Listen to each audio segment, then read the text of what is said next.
Welcome back to ESG Tour Mykonos, brought to you by Betway. We're currently stood outside one of the places where the teams play. We've got EnVyUs in there right now, and they're actually about to face off against Virtus.Pro. Luke, what's going on with this matchup? Well, Pala, Betway couldn't split the two teams when they priced this up a couple of days ago. They went 1.85 about both of those teams. Now, I thought that was a little bit strange. I think VP should be a lot shorter in this match. But actually, what's happened is EnVyUs have been slashed in the betting. Now, obviously, VP's form at Malmö was very shaky, but I liked what they showed at the Major. I don't think EnVy have quite showed that they are a top-tier team just yet. I'm a fan of the players, I like the players, but they haven't done it on LAN. So I'm really hoping that the plow will be out in full force. We can back Virtus.Pro with Betway at a pretty massive 2.10 odds, so I'll be playing up the liquid winnings on them. Awesome. Thank you so much for that, Luke. And now let's head over to Paul and the guys. Yes, thank you very much, Panna and Luke, with the Betway betting update. We're back at our panel once more in the beautiful island of Mykonos with Lurpis and Thorin. Thorin's no longer being attacked by canopies, you'll be pleased to know. Or maybe not pleased. I don't know. There was mixed reaction to that, Thorin. Yeah. Some people liked it, some people didn't. Attacked by a canopy. Is that the first time you've been attacked by a canopy? I've attacked a few canopies myself. Have you? Parties, you know. Probably best we don't go down that road just yet. We're going to get into our next match very shortly.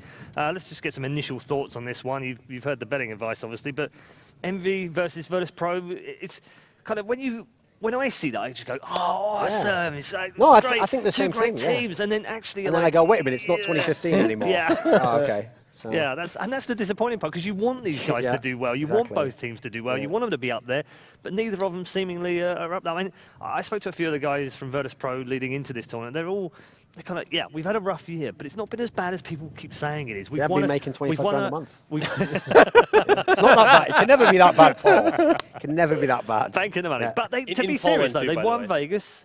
And they won the Adrenaline Cup, which, all right, wasn't the most competitive. But still, that wasn't a tournament. I know, but they've won a couple of tournaments this year.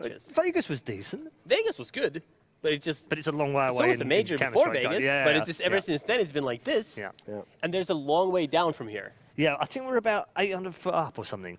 I don't want anything bad to happen. And I'm not sure how far down the poles are yet. No, well. There could be more. Massive tidal wave just comes back over like this when that shot's on. I'm surprised you didn't do a Team Liquid pun then. Liquid wouldn't make it that high. Hey, there it is. All right, let's take a look at our first lineup, which is Team EnVyUs. Now, these guys, they've gone through the roster shuffle, obviously, earlier on the year. Things have now calmed down a little bit for them. They've got a bit of stability, and Sixer and Happy in that team. How do you feel like the other three have come in and moulded as a team? Do you still feel like they're finding themselves? The big problem I have with this team is that the big name in the squad is Scream. Yeah. So you look at Scream and you think, if EnVyUs is going to be at their best, he's got to be one of the best players in the world.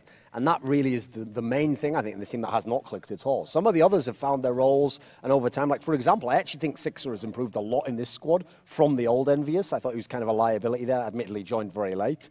Whereas you look at Scream, he still looks lost within that team, you know. Like, actually, the best players in this team, probably RPK and XMS at the moment. Happy to some degrees recovered some individual form. I still don't know that he's necessarily gotten his style to work, though. He still does stick somewhat to that old style. It's maybe not as much baiting, but still very much based around his lurking style. So they've changed a few things up, but my problem with the EnVyUs squad is I don't look at them and go, oh, they're underperforming. Or aside from Scream, I kind of feel like they are the losers of the shuffle, and they've just made the best of what they've got. And this is maybe just what it's going to be like now. It's been, once you've had this many tournaments, it's kind of set who you are, your identity. Whereas you do look at Virtus.Pro and you think, yeah, probably should be a better team, right? To be honest, I think EnVyUs might have even done better than many expected initially when this team was put together, because they've actually scraped together some top fours at second-tier tournaments. They've had some upsets. They've qualified for some tournaments online. Admittedly, that's not what they hoped to achieve. Oh, online they've had some pretty good form, sure. The big problem, like you said, is Scream, because he needs to be the tier 1 superstar carrying this team, and then he can get some help from the other guys. But it's never going to work if RPK is the main guy and then Scream and XMS are sort of right behind him. That's not how it's going to work. Because Scream is the only guy who's theoretically going to be able to go head-to-head with the other best players in the world in every single game. And obviously, that's even within the context of why he's here. He was not discluded from the G2 team because of skill. It was purely just because they looked at the way the roles worked out and they thought it wouldn't make sense to have this guy when, for example, it was actually NBK that they replaced him with, you know, who's won them like the Swiss Army knife of the game, you know. So with Scream, he's a player where, if anything, you've got a better player than your team currently is at in terms of level, you know. You should be able to make use of that. And I feel like it's a mixture of his own personal problems. He's obviously had issues earlier in his career, not necessarily activating himself as much. And then Happy is an in-game leader for some weird reason. I mean, you look at his lineups, he's never really generally worked around other star players. He's been kind of the central point of the team. There's some disconnect between the two of them where I feel like they're just not on the same page for what they want to do with the team, where they see each of them succeeding, you know. Do you feel like maybe Happy's a little bit too rigid with his style sometimes? That's not the word that I would use to describe his style. I'm not sure. Just in communication within the team as an in-game leader. I mean, I feel like if anything, the problem is more so that he's allowing everybody to do whatever they want to some extent, and just reserves his roles that he wants to do for himself. But the problem is, before he used to play with players like Shox, NBK, Kiyashima. You could let those guys do whatever they wanted, and he would work out a lot of the time. Right. That's how G2 plays. Yes. Shox just goes on the other side of the map. He tells people what to do. They work off of that. NBK has some ideas, but now he's not playing with those guys. He doesn't have a Shox to run the show on the other side of the map. He doesn't have a player like NBK, and that's why for this team, I think he would have to be a more active type of leader. Yeah, like I probably didn't phrase that very well. I just meant, does he need to change in this current version of Counter-Strike? Is his old way of playing not the right way to play the now? part that's so bizarre about it is I really thought he would kind of follow back on an old narrative, which is if you look at the LDLC team he had before he got Shox and NBK and those guys, when they were just the second best French team, and he had Kaylee and he had some of these players who he had Apex, etc., but before they were the bigger names, you know. At the time, because he was working with a couple of good players and then a couple of role players, famously role players who haven't made it in the scene since then, he actually had a pretty tactical style, and he got top 4 at the major, and he actually ran real tactics, and he didn't play this lurking style. And I thought, right, logically, once you lose out on all the big names, and really all the big names went to the other team, G2 kind of hoarded all the talent. I thought, right, you go back to the old approach. You turn back into that old in-game leader who's a bit more tactical. You run it a bit more like a big, where you've got to get the most out of everyone because you don't have the big names. Whereas he's kind of tried to make some hybrid between his old superstar lineup, loose style, and something a bit different. And I feel like he's fallen between the middle there sometimes, and it's not really much of anything. It's not very good in this direction or in this one. It's just kind of it's just an okay team. You have to commit to something as your style. Yeah. You can't really tiptoe the line and try this, because at some point you're just gonna your entire team is gonna be lost in what you're actually supposed to do. You have to just pick a style and work with that and try to make that work. I'm glad you've raised that, because our next team, of course, and we'll show the lineup in just a moment, are Virtus.Pro, a team renowned for sticking together as a team and also trying everything they possibly can. In-game leader changes, position changes, style changes, tactical heavy, not tactical heavy, run and gun. They've tried everything, it seems, in the last 8 months, Duncan, and they've still not found their rhythm. Why? Yeah, well, one thing that is a massive change from any other Virtus.Pro, even in eras when they had their slumps, okay? So when they had that big slump at the beginning of 2016, okay, Snacks had like maybe a month where he was bad. It was mainly Pasha who had the big problems. But throughout the time he's been in Virtus.Pro, he's been a fantastic player. He's always been someone where even if Virtus.Pro didn't win the tournament, he was an MVP candidate. Basically, ever since they won that tournament in Vegas in February, he has fallen off a cliff. And statistically, he's like a third of the player he used to be, you know, something ridiculous. Like, he's really fallen down.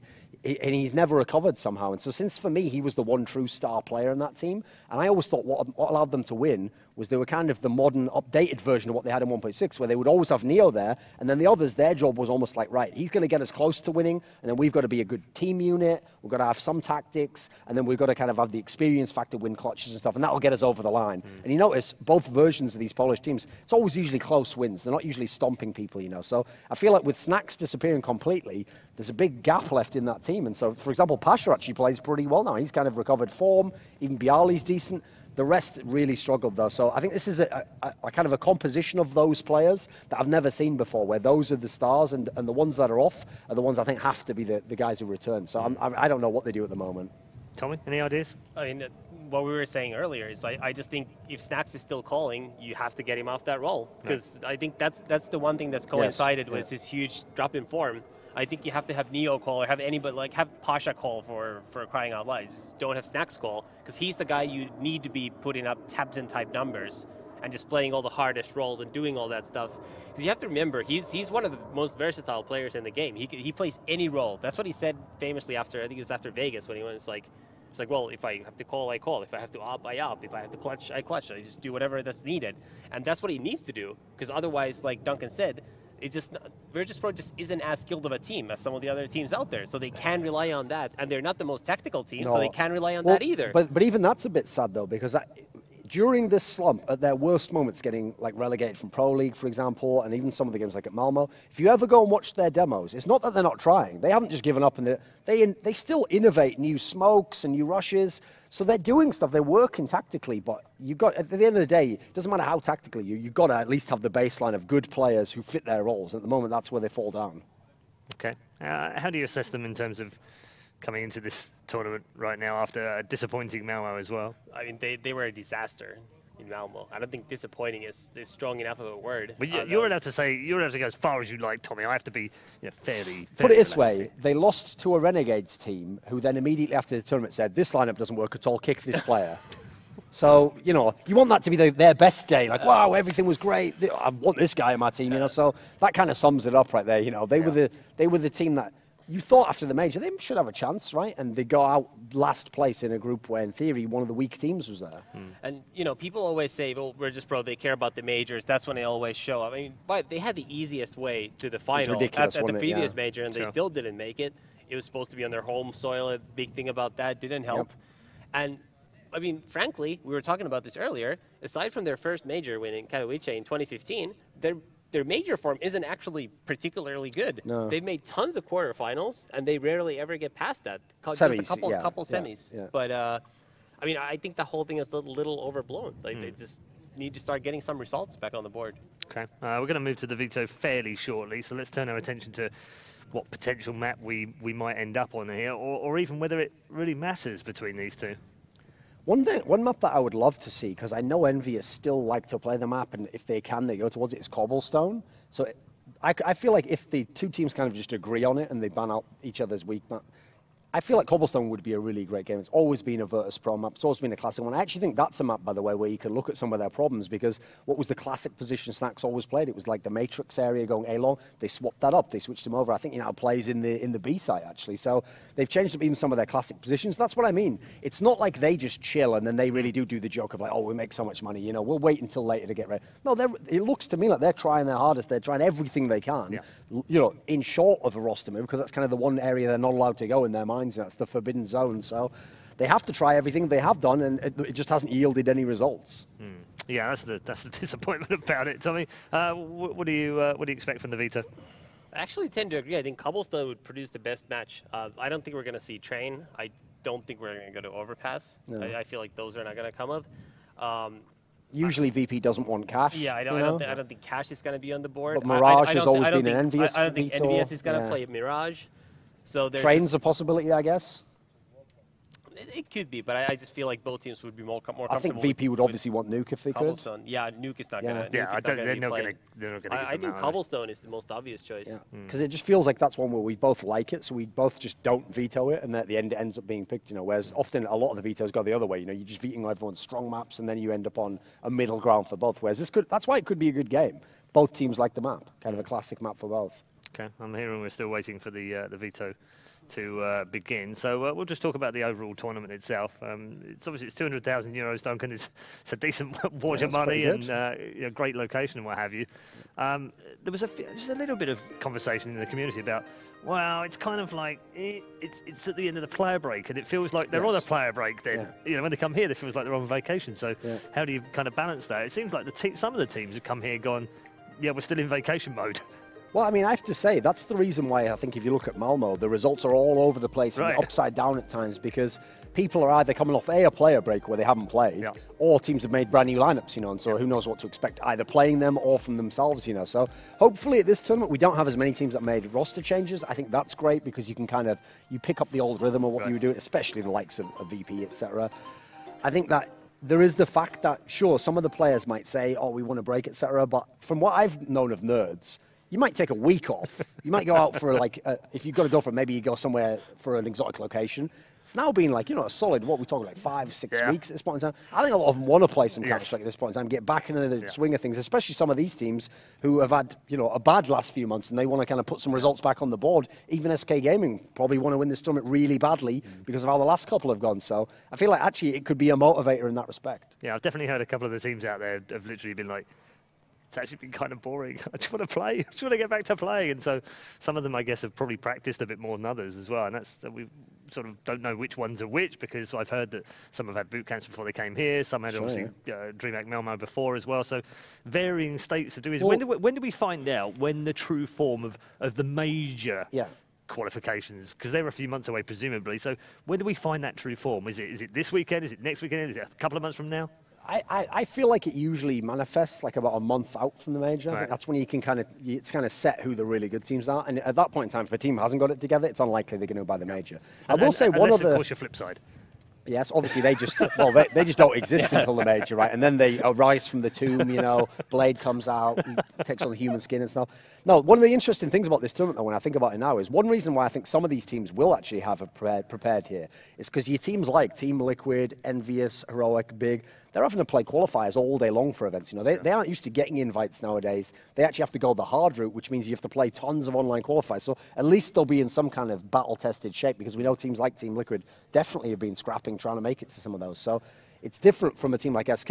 They could have just taken time off from the day Malmö ended until now, for all we know. Yeah, and then of course there's the top 3 spots all get a spot in the next DSG tour, which I guess, like you said, some of those teams will actually be thinking, well, okay, maybe we can't win the whole tournament, but maybe we can scrape out of the groups. Maybe we can then win a third place game that maybe the other team don't care about too much, and that's an automatic qualification. They've played the qualifier. Well, I also think there's no other team but SK who anybody here would think is off limits for them. I think everybody feels like they can beat everybody except maybe SK. Maybe SK is too good for them, but it's not like there's a second obvious favorite where, say, Mouse Sports would look like, oh, well, we can't beat Gambit. Like, that's That's why sorry, just for a second. Have you seen the pictures on here, by the way? They're a bit wacky. A bit wacky, yeah. I have to say, I like those. I actually think, though, that they should be enforced at more tournaments. The team here, I think, has to worry the most is actually Virtus.Pro, because first of all, they're not in a group with SK, so it's potentially you can get knocked out without playing SK. And then secondly, everyone except SK, they're used to living in a world where we beat all these teams, So if they get beaten up by these teams and they're losing best of 3s to those squads, I feel like that eventually it has to start hitting your confidence. It's one thing if you're losing to the top teams and you don't win, then you can always come back to that. It's when you're a classic team like that and everyone already is looking, should you do a roster move? And then you're losing to the lower teams. Yeah. Then you really have to start asking the hard questions of, like, it's not about people are hating anything now. You legitimately have issues. Yeah. And then, of course, we have a team that won the major, who didn't want to change anyone and had to change someone, and yet still look good at Malmö. Yeah, I mean, I don't think anybody thought Gambit would look that good so quickly after losing Zeus. Obviously, Adren didn't play to his major level. Definitely that's because I don't think that's going to happen because he's in-game leader now. Exactly.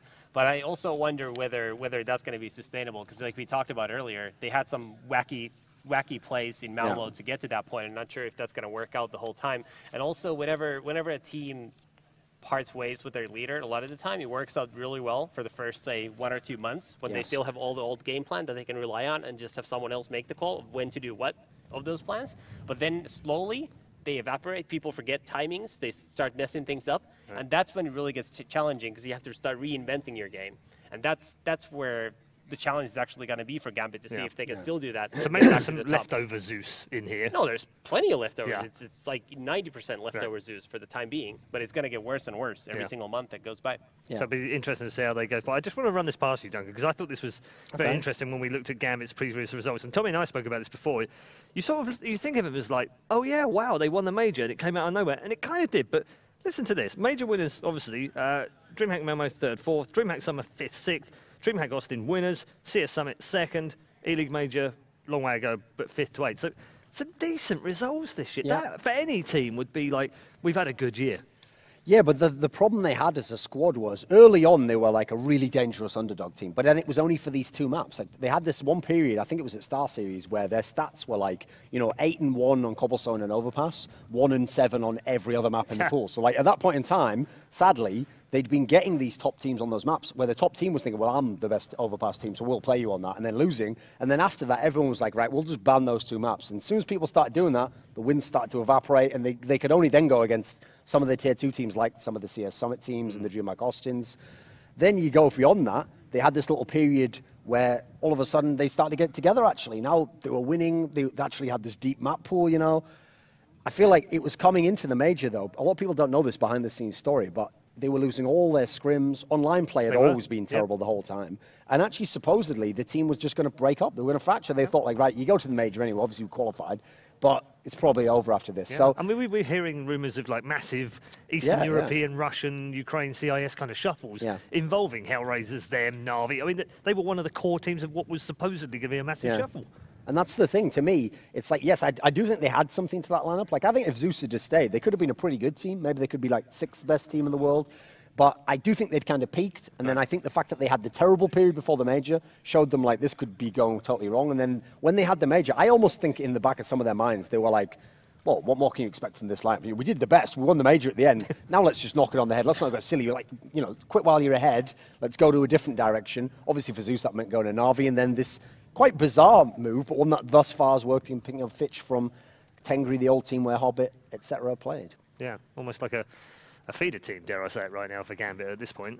We've got the vetoes almost ready, as I understand it, so we're not too far away from giving you the vetoes for this particular match. We'll get back into this match as well. Here we go. EnVy, of course, playing Virtus.Pro in our second Group B game of the day. So, what do you make of this, gents? Here we go. Well, Happy does like to gamble with his 4 spies, so let's see if he gets those 777s. The suspense is killing me. It's been going on for too long now. Let's go. It's okay, though. The canopy stayed up. You guys know I know how to pitch a tent. Oh, so Virtus.Pro vetoes Cobble. That's surprising. I actually thought Inferno and Cobble would have been the 2 most likely maps. Well, that's one of the interesting things is that VP was one of the teams early who were trying to embrace Inferno because Inferno came in and replaced Dust 2. And remember, that's another part, by the way, that kills me about this slump. When Dust 2 went out of the map pool, they already had the best map pool in the world, and then their 1 permaban was removed. So everyone's like, well, they're unbeatable now. We've got all 7 maps. So they did embrace Inferno early on, hoping that that would be the case, and this is going to be our time. But actually, it's been one of the maps where I feel like they've had a lot of issues. Like, they have some fantastic smokes, etc. on that. They still lose on it. So I think they've become scared of that one. It is quite bizarre, though, to see that they would ban Cobble themselves. I agree. That just shows, if anything, a lack of confidence, because it's always been a map for them. No, it's always been the one map that they've relied on. Something to add on Inferno is it seems like no one's really found the consistent way to be dominant on the map. It just seems very, very random to some extent. So I mean, I think Big probably were the only ones that really figured some things out on that map during the major, but even then, it's not like they're unbeatable. Well, I think even that's, to some extent, it's overrated. They had a hot streak. They won 3 best of ones. Yeah. And I think only one of them was against the legitimate top team. I mean, they beat FaZe, they were all but pretty FaZe good. FaZe was struggling at the time. They beat SK and FaZe. That is the top 2 teams. That's pretty good. That's pretty good. Okay, so we're going to end on Train. Well, I mean, listen, if we're going to see any kind of flashback, this is another classic VP map. This rework of the map they have always been fantastic on, especially on that terrorist side. But then on the CT side, most famously, Taz, one of the best inside inner players we've ever had in any version of Train, actually. It goes back to 1.6.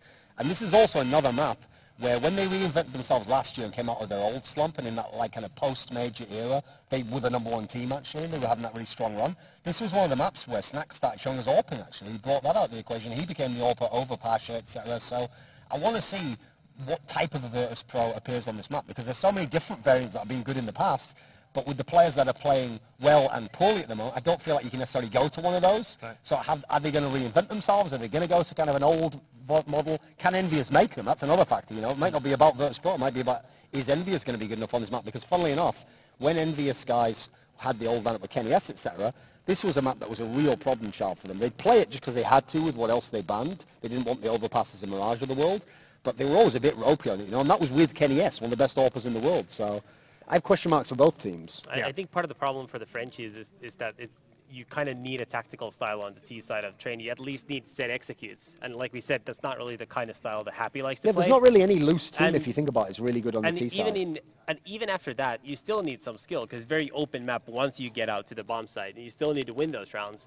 And that's where you sort of need to have very good team play. That's where you know how to play off of each other, set up well for the after plans when you do these smoke executions to get the bombs down, which happens quite a bit on train terrorist side, maybe more so than on any other map. Sure. And that's where theoretically, if Virtus.Pro is playing well, that's where their style of play, where they rely on the teamwork, good communication, without that much skill, actually could work out really well. Okay, key players in this particular game. We sometimes see this double AWP set up on train. Are we going to get that from either of these two teams? I mean, the French are famous for it in the past. I don't think there's any universe in which Virtus.Pro will have two AWPs running on the team. I'd be glad if they have one at this point in time. I think you certainly could see it for the French side. I think that could possibly happen. He certainly seems to like to do it. And in this team, I mean, he almost thinks, well, why not? You know, I can get away with it now. No, I don't have Kenny S. Like, can I have that weapon, please? So that could be the case. For me, this one, it's tough for Virtus.Pro because I have to kind of use the logic of if they're ever going to be good again, I feel like they need Snacks. Right. And this always was one of his best maps. This is why it's funny that he kind of plays the Neo role for this team. He's even fantastic at moving around on the trains and a lot of the little movement tricks. He has I wonder if he patterned some of his game off Neo. So I'll have to say Snacks for Virtus.Pro. And then over on the EnVyUs side, the player I'm most interested in actually is the newest recruit. It's XMS. Right. Because he's a player where I feel like he's still very young, and obviously he's playing under a new style of in-game leader. But I've seen a bunch of games where he looked like he had a lot of potential, and especially on the T side with an AK in his hand. So I want to see him do well if EnVyUs is going to win this game. You're just saying that because he's a child of existence. Everyone's a child of existence in the French scene. It's just some of them have forsaken their father, have not honoured their parents. They've broken that commandment, and they will be punished by an angry god. See, I went down this road knowing fully where we were going, but yeah, we have to get Kevin into the show somehow. No response for that, or? Listen, it's my dream, obviously, but maybe one day Happy will just choose to retire from the team and willingly give his spot up to existence, and he'll become the in-game leader of the team. We can all dream. We're on vacation. Don't worry about it. Nothing wrong with dreams. These are the sort of things I think about when I'm sat back on the beach, with a pina colada. When you're checking out a great view. Yeah, like when I was looking at Dossier in that Speedo. Back to that again. He wasn't in Speedos, was he, earlier? No, just in my imagination. Just in your imagination. Exactly. Okay. All right. I mean, this is some Inception level stuff. Duncan's actually just in a dream within a dream within a dream. And then he woke up and he was dreaming. I mean, this might be my dream for Happy to be stuck in this sort of an existential nightmare, constantly trying to run the same things over and over again, pushing that boulder up the hill, it just rolls down again. Hey, talking about boulders, we've got some boulders on the hill around here. Have you heard about the Greek gods? Because we're not talking about Dossier again. No. Apart from Dossier, apart from that Greek god. Yes. Yeah, apparently, like local legend figure. says that all the boulders on the hill are actually the testicles of gods that have been killed here. And it's where the phrase stones come from. Now, I'm not claiming I know this. I just read it, right? Does that sound right to you? Well, that's where the phrase stones come. Is it like, if it's on have the you got internet, the stones? If it's on the internet, it must be true. It's probably on Wikipedia or something. I don't know. That's a legend. It's it's Mykonos. I'm just filling. Okay. Yeah, I probably wouldn't rely too strongly on that source. But there are some big boulders on the hills. You mean the gods? Well, like, have you seen these? You go, what, those stones? And they go, D's nuts. Reference to a meme there. All right, got him. What are you doing afterwards, by the way, when the sun goes down? It's a bit forward, We only just got to know each other again, Not after. Maybe go to the bar, I have to be wined and dine, Paul. So. Right, okay. After this event. Yeah. What are you doing? I'm going to ESL New York next week. Okay. Yeah. You think they're checking it out? I think I might go. Ah, okay. Yeah. What about you, Tommy? I'm going to go back to rainy London. It's too much. We've escaped that place, mate. It's too much. You've gone the other way. He doesn't even live in the country anymore. Hold on. Yeah.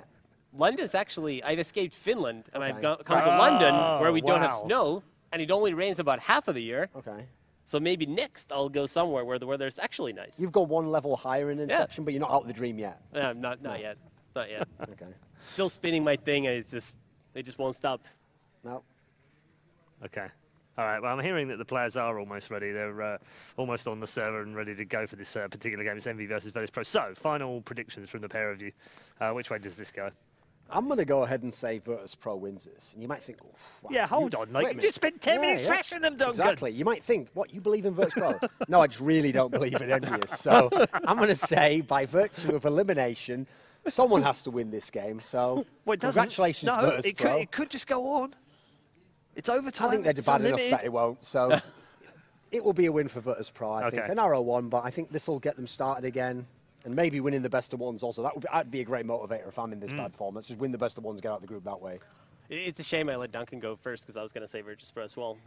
Maybe he'd go with the French side. But I think basically what Duncan said is the case where, I mean, they can't afford to lose more. So I think they have to start taking even these sort of lesser teams in best of ones more seriously. Because it's how many more losses like this can they take? I mean, they lost to Renegades for crying out loud. So at some point, they're going to have to start winning. And I think they just have to take these games more seriously. And I do think Virtus.Pro playing relatively well is supposed to be better than EnVyUs. But we'll see. You're going against that title sponsor because Betway basically... They've gone with EnVyUs, and that's where the money seems to be going. So, well, and we're saying the underdog then. Yeah. We're recommending people, you know, up a little on the ponies, you know. But at the same time, how do you just ignore what happened in Malmö? Computers don't know everything, okay? Sometimes you've got to believe in the human heart, in intuition, in spirit. What can I tell you? I believe EnVyUs will lose. So it's not even I'm sticking with that logic. That's not even a confident pick here, is it? We do have two men who have decided to go with Virtus.Pro in this particular matchup. I wonder if our commentary team are ready for this particular match. We are going to give you over to a brand new set of commentators for this one. We'll see Henry and Alex a bit later on. But for now, let's go back to Harry GG, this time with Risk. Yeah. Thank you very much. I'm here with Harry, and we're in Mykonos. We're ready to see the game. Of course, the guys on the desk talked about it. Who do you think is going to take this one? I'm going to have to go EnVy. I'm going to have to go against them, go against the wave. Agree with Betway on this one. You hate to do it, but there you go. I think they've looked really good. I think their journey getting here as well has been very hard fought. I think they looked fantastic in the qualifiers and VP, where they've left me wanting time and time again, and I've just said, enough is enough. I'm not welcoming them back into my life anymore. That's a rough comment, but yeah, I'm actually with you, to be honest, because if you look at the kind of like the online qualifiers where VP have played against the likes of, let's say, Gambit in the New York qualifier, did very well as well, did very well on train as well. So I'm thinking EnVy for this one as well, especially with the map choice, because as they talked about with the cobblestone being out of the picture now with playing train, I actually do think that EnVy is going to have a chance. Right now, we're just waiting for the teams to get 100% ready, and then we'll be able to jump into the game. But so far, how's your experience been here on the island? It's been, I didn't get in till like 10 p.m. It's been good. My room is a little hole under the villa. I live in, I don't know what it is, but it's like... We decided we didn't want Harry in the main part of the house, and we just put him in the hole instead. The Harry hole. It's a dark place. How about you, Risk? You've been enjoying it thus far? Yeah, actually. I've seen you chilling. I've seen you laid out, sprawled across... the beds and stuff that are out there. It's all quite comfortable, isn't it? Yeah, definitely. Really nice vacation. And yeah, never been to Greece before, so although, I can cross that out. I tell you, I don't know what Paul was on about with the boulders being the... I think when a man who said he was a tour guide, I'll have to take Paul up into the mountains to show him the god's balls. I don't think he was... I'm just worried that Paul took... I think Paul took that the wrong way. But yeah, it's going to be an interesting one. We have, of course, the teams on your screen right now. Of course, the biceps man himself, and yeah, pretty interesting one. Snacks, of course, not with the team shirt. We saw him in the intro graphics with just a white shirt. What does that mean? He got cut off. What does that mean? Conspiracy? Obviously maybe it's farewell to... No, I doubt that's the case. Probably just forgot his shirt. It's basically a vacation for these guys. He's in vacation mode. I hate the word vacation. It's holiday. Stop calling it a vacation. That's disgusting. What is the difference between the two, Risk? Do you know? I have no idea. I'm not even, English isn't even my first language, so I'm probably the worst person to ask. I know, you've let me down again. Here we go. Quick shot of the pool. Hello. Enjoy the swim. Quickly get out the shot. I'd do the same, to be honest. Oh, now it's back to us. But yeah, no, just waiting for this to get underway. I mean, I have to kind of agree that I don't really think VP have looked that promising. I think they've gone from...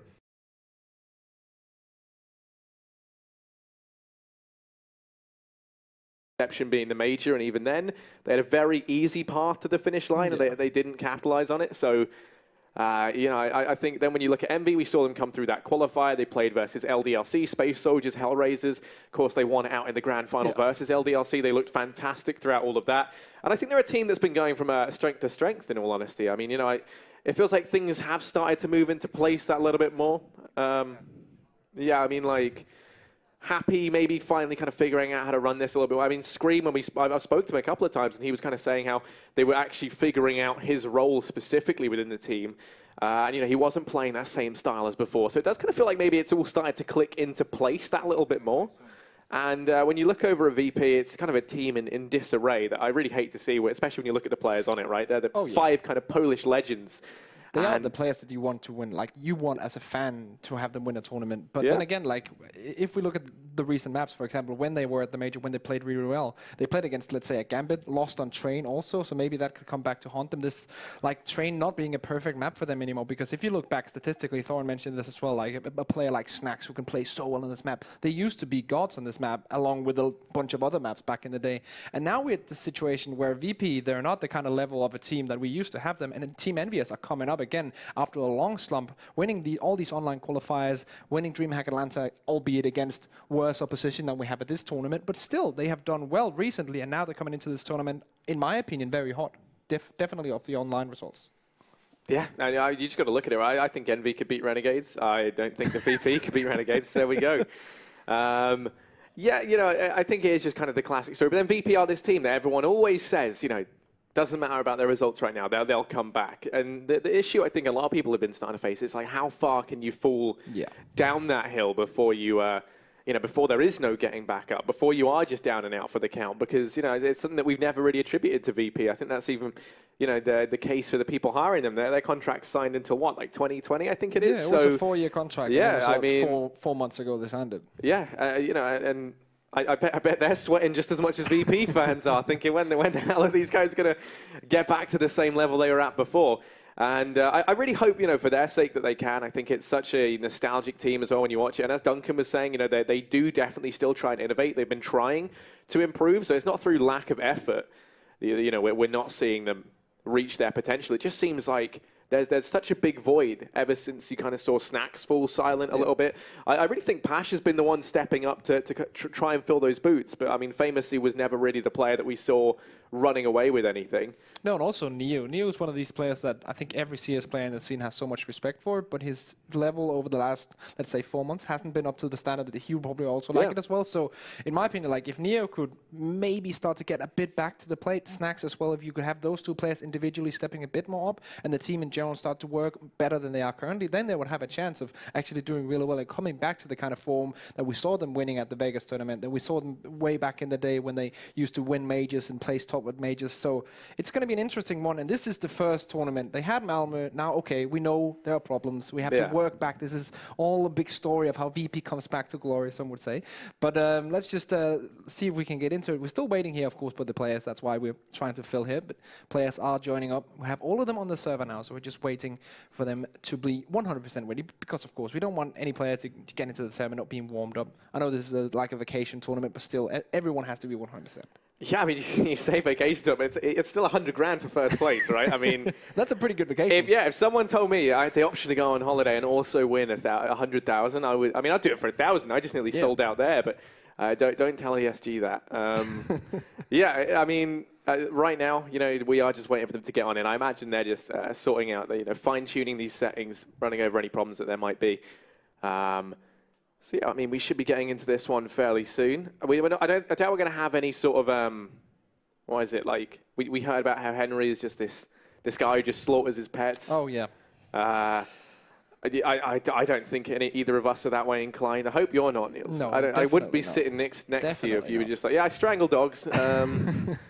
Yeah, it's a hard task, but it pays the bills. Yeah, I'm a very, very simple person. I only had a couple of pets, and they all lived long lives and happy lives. So that's fantastic. Yeah. That's what that's the sort of positivity that that I wake up in the morning looking for. I think it was Pasha who was having the issues. He DC'd just then, and also when we flicked to his camera, he was frantically searching through the video settings. So maybe dealing with some frame rate issues, but I think it's all sorted now.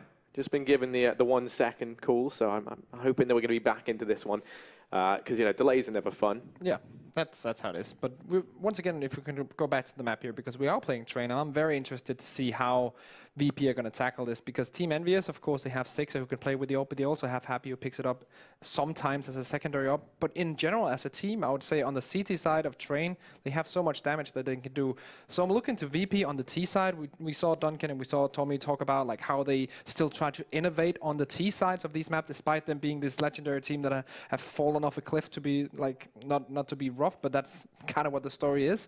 And they're still trying to innovate. So I want to see them really innovate on this T side, because we know Team EnVyUs are going to be very strong on the CT side. On the other side, when things flip around and we go back, we go Team EnVyUs T. What does Happy have installed? Does he have actual set executes for us, or does he just want to rush in a bomb side and do a couple of flashbangs and just go in run and gun style? This is a very interesting map tactically between these two teams. So yeah, I'm just waiting to get it started, waiting patiently and very excited for it. It seems we have a few sound problems, and that's what is keeping us waiting right now. But surely they'll be fixed in a matter of minutes. No worries, boys. We have time. Sadly, we can't go out in the sunshine in the short break. I'm loving it. I mean, it probably doesn't bother you, but I mean, even now, the Danes are too renowned for their ability to go out in the sun. But us gingers, we don't fare too well. I'm sure Duncan can agree with me there. I mean, he's kind of he's on his way there. He's probably not enjoying it. I mean, he's wearing jeans and a shirt, so. Yeah, I don't understand like how you can wear. That's long pants. That's what I was wearing, and then I got changed, right? Yeah, now I'm wearing. Nice. You're on the shorts team. Yeah, skin tight shorts. It's terrible. It's cutting off the blood circulation in my legs as we sat right here. It's not good, but there you go. We've been told that it's all about to be underway. Bialy apparently sorting out those sound problems. We'll finally be able to see this match. It's probably one of the ones I'm most looking forward to today. Definitely. Just for the kind of nostalgia around these two teams. VP versus EnVy is historically a matchup that I think the average person would have dreamed of seeing. Two teams that were both extremely talented, and at one point in time, either one of them could have been contenders for the top spot in events, and they both kind of had a bit of a fall from grace. But I'm still excited to see how they fare. Just how Bialy still having some PC issues, so can't build on the storyline too much for the sake of. Not killing the hype. But talking about the storyline, just to actually go even further back, so we have more stuff to talk about. If you go back and look at it, so Virtus.Pro won a major way back when, in the beginning of CS:GO, way back when they had the one in that was in Katowice, I think, one part of the ESL1 or the EMS back then. And then also Team EnVyUs, when they were in LDLC under the leadership of Happy with the star-studded team back then, after the Boostmeister scandal against Fnatic, they went on to win that as well. So we have like two major winning in-game leaders rolling these teams, but now they're here. And it's been a long time since any of these teams, any of these leaders have actually like tasted the grand success of winning a major. And now they're both like hunting for this EnVyUs on the way back. So like how do you think, they actually talked about this on the desk as well, like how far do you think VP has to go like down from that major winning team before they actually make a like change or something? I think if we're going to look at changes for VP, it wouldn't be till 2020 till those contracts, right? I don't see anyone being too keen on switching things up till then. But I mean, with VP, as always, you have that hope where they will just pick things back up and suddenly be this dominant Polish team. But as we've seen with kind of some of these teams that have made switch arounds, which have had long-standing rosters, sometimes it's what you need. It was back in the day, it was kind of what gave SK that push to once again be a dominant team. It's what recently has allowed NIP to improve their performance. I think there's no denying that they look better.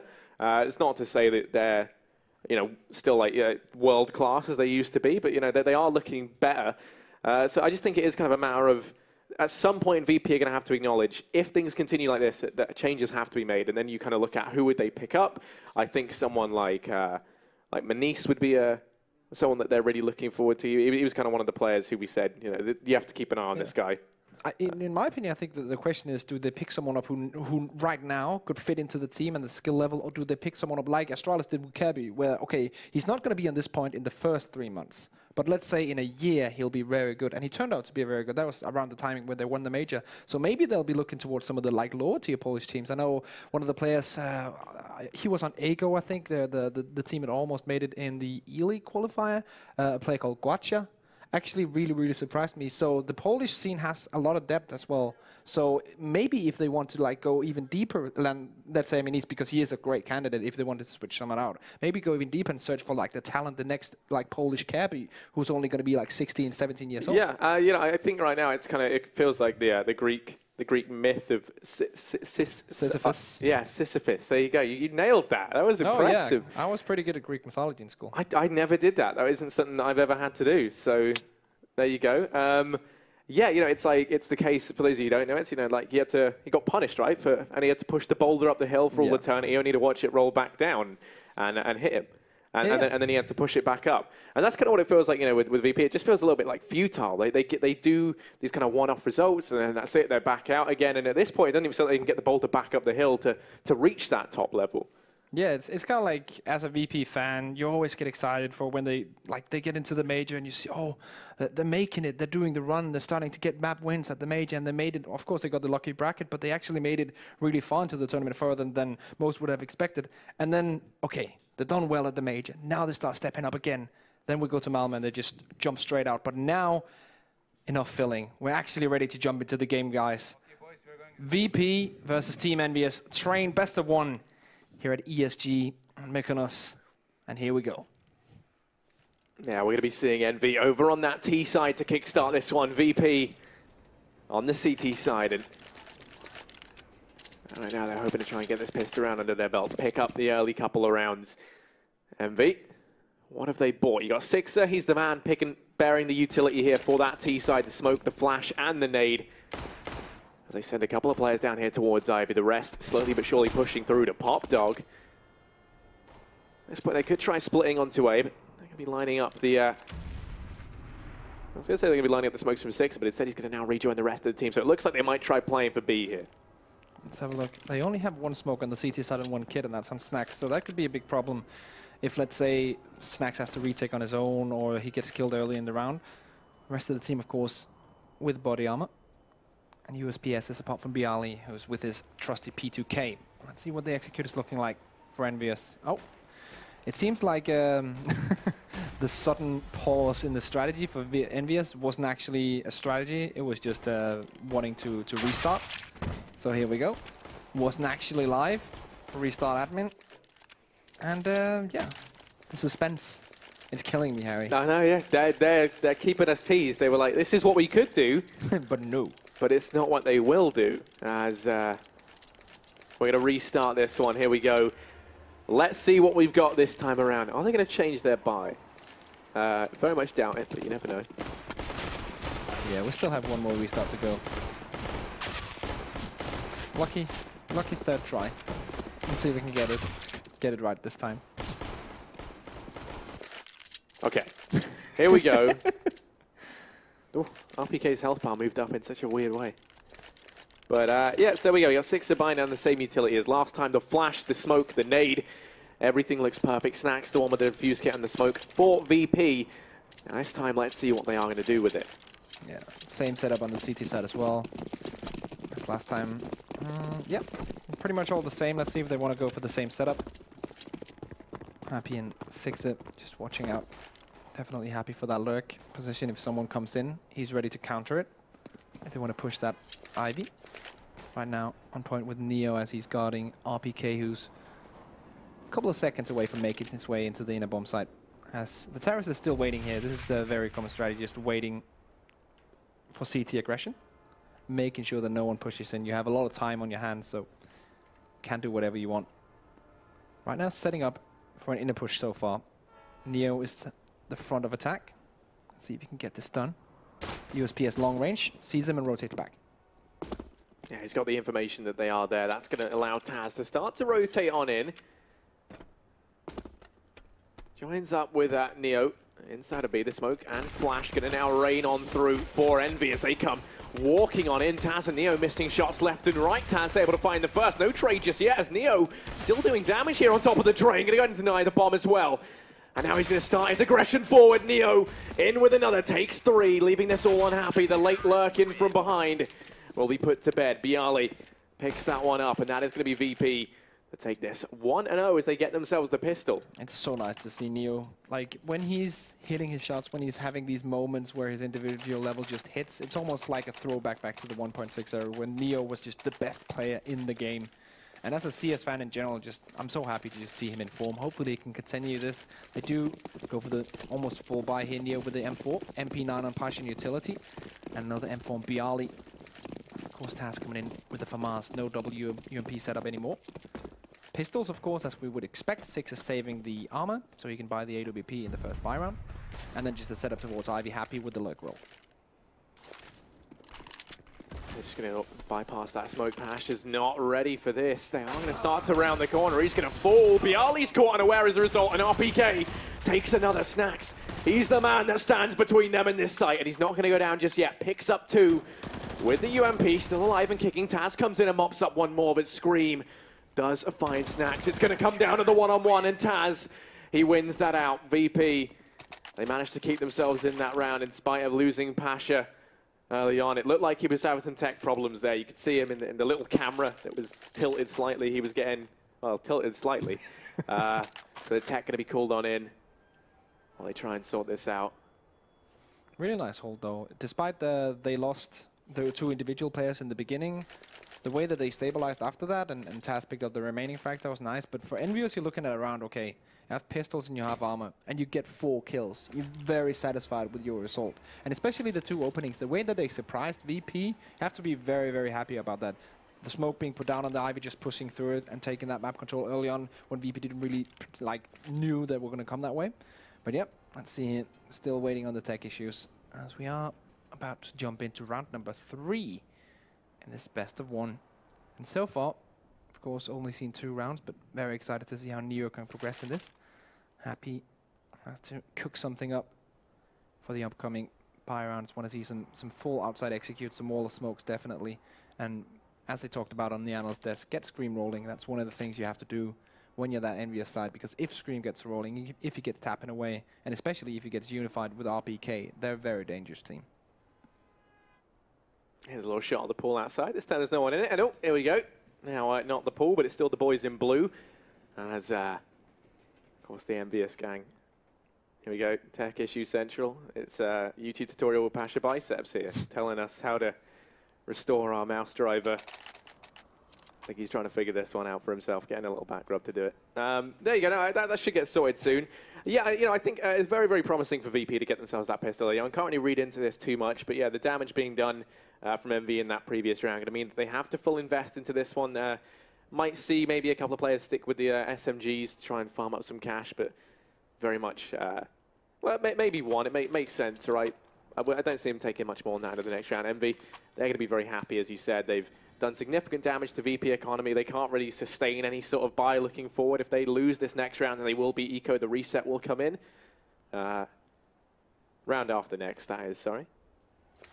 But yeah, really interesting, of course, as we would expect, VP should win out on this first half because they start on the CT side. EnVyUs, of course, not known for their great tactical prowess and great executes. So VP should probably at least take this maybe an 8-7 or 9-6 or maybe even 10-5. So definitely up to EnVyUs now to find a way to bounce back and answer this kind of setup that VP have. And it's all like a big question, like, can Happy find a way out of this? And that seems to be the storyline at all times when Team EnVyUs are playing, because lately Happy individually have been stepping up as well. So can Happy find a solution? If that solution is himself going out and getting entry facts, and that's it. If it's a big grand execute, if it's something that tricks the opponent to like do a big rotate, it's all on Happy's shoulder really to kind of find the flaws in VP and then kind of like take advantage of that situation. And now, getting connected to TeamSpeak as well. Always got to have the communication on point. Yeah, that's pretty important. Bialy just said in chat the only thing he hears is his shoots. That's always an issue. Okay, only gun sounds and no footsteps. That's, of course, a big problem. Let's be real. I mean, I can relate to RPK right now. I feel the same way. They all look a bit dejected. I saw them eating dinner earlier. They were all talking as a team. They were sat with us. You know, it was looking good. They're riled up. They're ready to go into this. Now, they've had to go a couple down early on. They're going to have to eco out this next round, and then they will be allowed to fully invest. But, you know, I'm just going to have to go for the Alex and Henry strat here and ask, you know, you were bragging about some stories you have. Should we break them out now? Is it too early to do that? I don't know. I mean, we're 3 rounds into the game. Yeah. I'm actually not sure. Come on, give me a short one. Which one do you can't? You need to you can't say which one. It's your life. You need to mention like a theme or something. Like it was either university or pets last time around. So in this episode of storytelling at Mykonos. Did you kill any pets? Was that? No, I was actually really nice. I actually once I had a turtle when I was very young, and it bit my finger and I dropped it, so I almost cracked its shell, which is pretty significant for a turtle. Harrowing. But it actually got fixed, so it was no problem. There you go. That was a very bad story. I hope that was exciting for everyone at home. I even got bored. You know, I hope this is the reason everyone's tuned in. Yeah, definitely. Turtle time. Definitely tuned in because of my stories about with turtles. the Dane. That's right. But yeah, if you're just tuning in and wondering why we're talking about dropping turtles, it's because we're still in a tech pulse, of course. Yeah. So the general problem right now is that they're having some mouse problems on the VP side, and then we heard in the chat about some sound problems as well, but they're ignoring the sound problems and focusing on fixing the actual mouse problems, which are the biggest case, which is why we're stopped right now. Pasha's just disconnected from the server. Tell you who probably doesn't have mouse problems. Henry.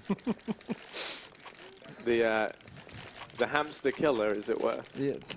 That was a very strange story. I was not ready for that when they started that story. I was ready for some loving. I hoped it was going to be really nice, right? Like, because yeah, Henry sat there and he's like, "Yeah, you know, I had this chinchilla." I was like, "That's adorable," you know. Where's he going with this? And then it's like, flush down a toilet. You know, that's how it ends. Just awful. All right. Talking about something that's not awful, the fact that we're jumping back straight into the game. The game is being unpaused in 5, it says in the chat. So let's just get back into the server and look at the players instead of us. And let's get back rolling on DE Train. Scoreline right now is 2-0 in favor of Virtus.Pro over EnVyUs. Of course, this is the best of one. We decide who goes on to the winner's game. So let's get back into it. Game is actually on right now. We'll make the switch soon, I'm sure. For the time being, yeah, we can do our best. You can look at us. The game is literally going on right now. Yeah, there's no investment whatsoever. It's a sly nod to the production crew. No, but the production crew are thinking, okay, no investment from EnVyUs. There's no reason to actually show the game, so it's fine. There we go. We're back in. Here we go. Neo, he's up close. Has himself the MP9. Pasha actually doesn't have anything. He's invested in just the armor up behind the USP. That makes perfect sense in a way because he's only up against pistols regardless. They're going to be a one-shot to the head. They don't have armor. So right now, VP going to be doubling on back round. Not expecting to get too much done here. I mean Envy, but you know, Envy doubling back round through T-spawn. Not expecting to get too much done, seeing as VP have armor. They've got everything they could possibly need, but they're going to try and get this bomb down out towards A. Now, Snack's going to be lying in wait. He's the first man to try and step up here. Takes a bit of damage, able to find one, goes back for more, looks for a second, which will be given to him. And this is just a mop-up on the eco. Scream, trying to get something done. Won't be allowed the satisfaction, and that is VP to go up 3-0. Here we go, Harry. This is the round that I've been waiting for. The first buy round coming in from Team EnVyUs. Of course, losing the pistol and the sequence round after that. They now have the full buy. Open Sixer, Flashbang, and Head Armor. And full setup utility-wise on everyone apart from Scream, who's still missing a couple of grenades. So we definitely can see a couple of smokes being thrown here. 4 smokes being invested in as we do jump into another pause. But definitely looking forward to seeing what EnVyUs are going to throw our way. Smoke-wise for them, as I mentioned before. So we're looking at an outside execute, putting the smokes down, getting that wall of smokes, getting the bomb planted, and then rotating off to post-plant positions. Are we going to see an inner execute, smoking off the angles where the retake can happen? Especially, they know the Pasha probably has an AWP on that CT side. They know that Neo maybe will play close with that MP9. How are they going to handle this? If they can throw a couple of Molotovs in as well, as XMS and Scream both have purchased one, like how are they going to use that to either hold those post-plant positions or actually force the CTs out of their hiding spots in the bomb site? But right now, the players are still having some issues with their gear. They're actually discussing if someone has a spare mouse lying around so they can use it. But yeah, that shouldn't be the problem, as we do have a gorgeous look of the pool. That works. That's always nice. Yeah, of course, it's got the Betway logo in. I think it's a metaphor, right? So you go with Betway, no, I don't know where I'm going with that. I just can't. I just can't do it. It's something about swimming around in a pool of money eventually. Yeah, definitely. But I just couldn't make the link in time. Hopefully we get this all sorted. Okay, so same problems, boys. We're going to go for a commercial break. There you go. We have some good news, some respite for everyone. We're going to go and take a very quick break. You don't have to listen to us anymore. Just go over the same stuff time and time again. Yeah, score 3-0 right now. We're going to go to a very quick break, and then we'll be back when the tech problems have been sorted.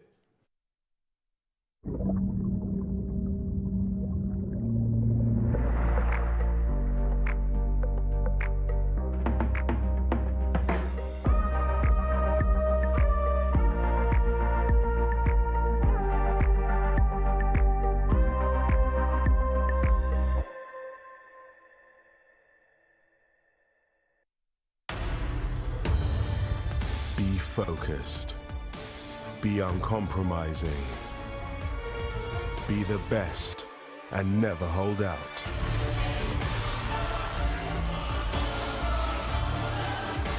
Pick your event. Place your bet. No matter who you are or what you're here for, it's our passion that unites us. Betway, for the love of the game.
All right, welcome back to the ESG Tour live from Mykonos. My name is Risk. Alongside me is Harry, and we are ready to jump back into the game. The issues has been resolved, and now we're back. 3-0 is the scoreline right now for VP on the CT side of the train. Of course, this is the best of one.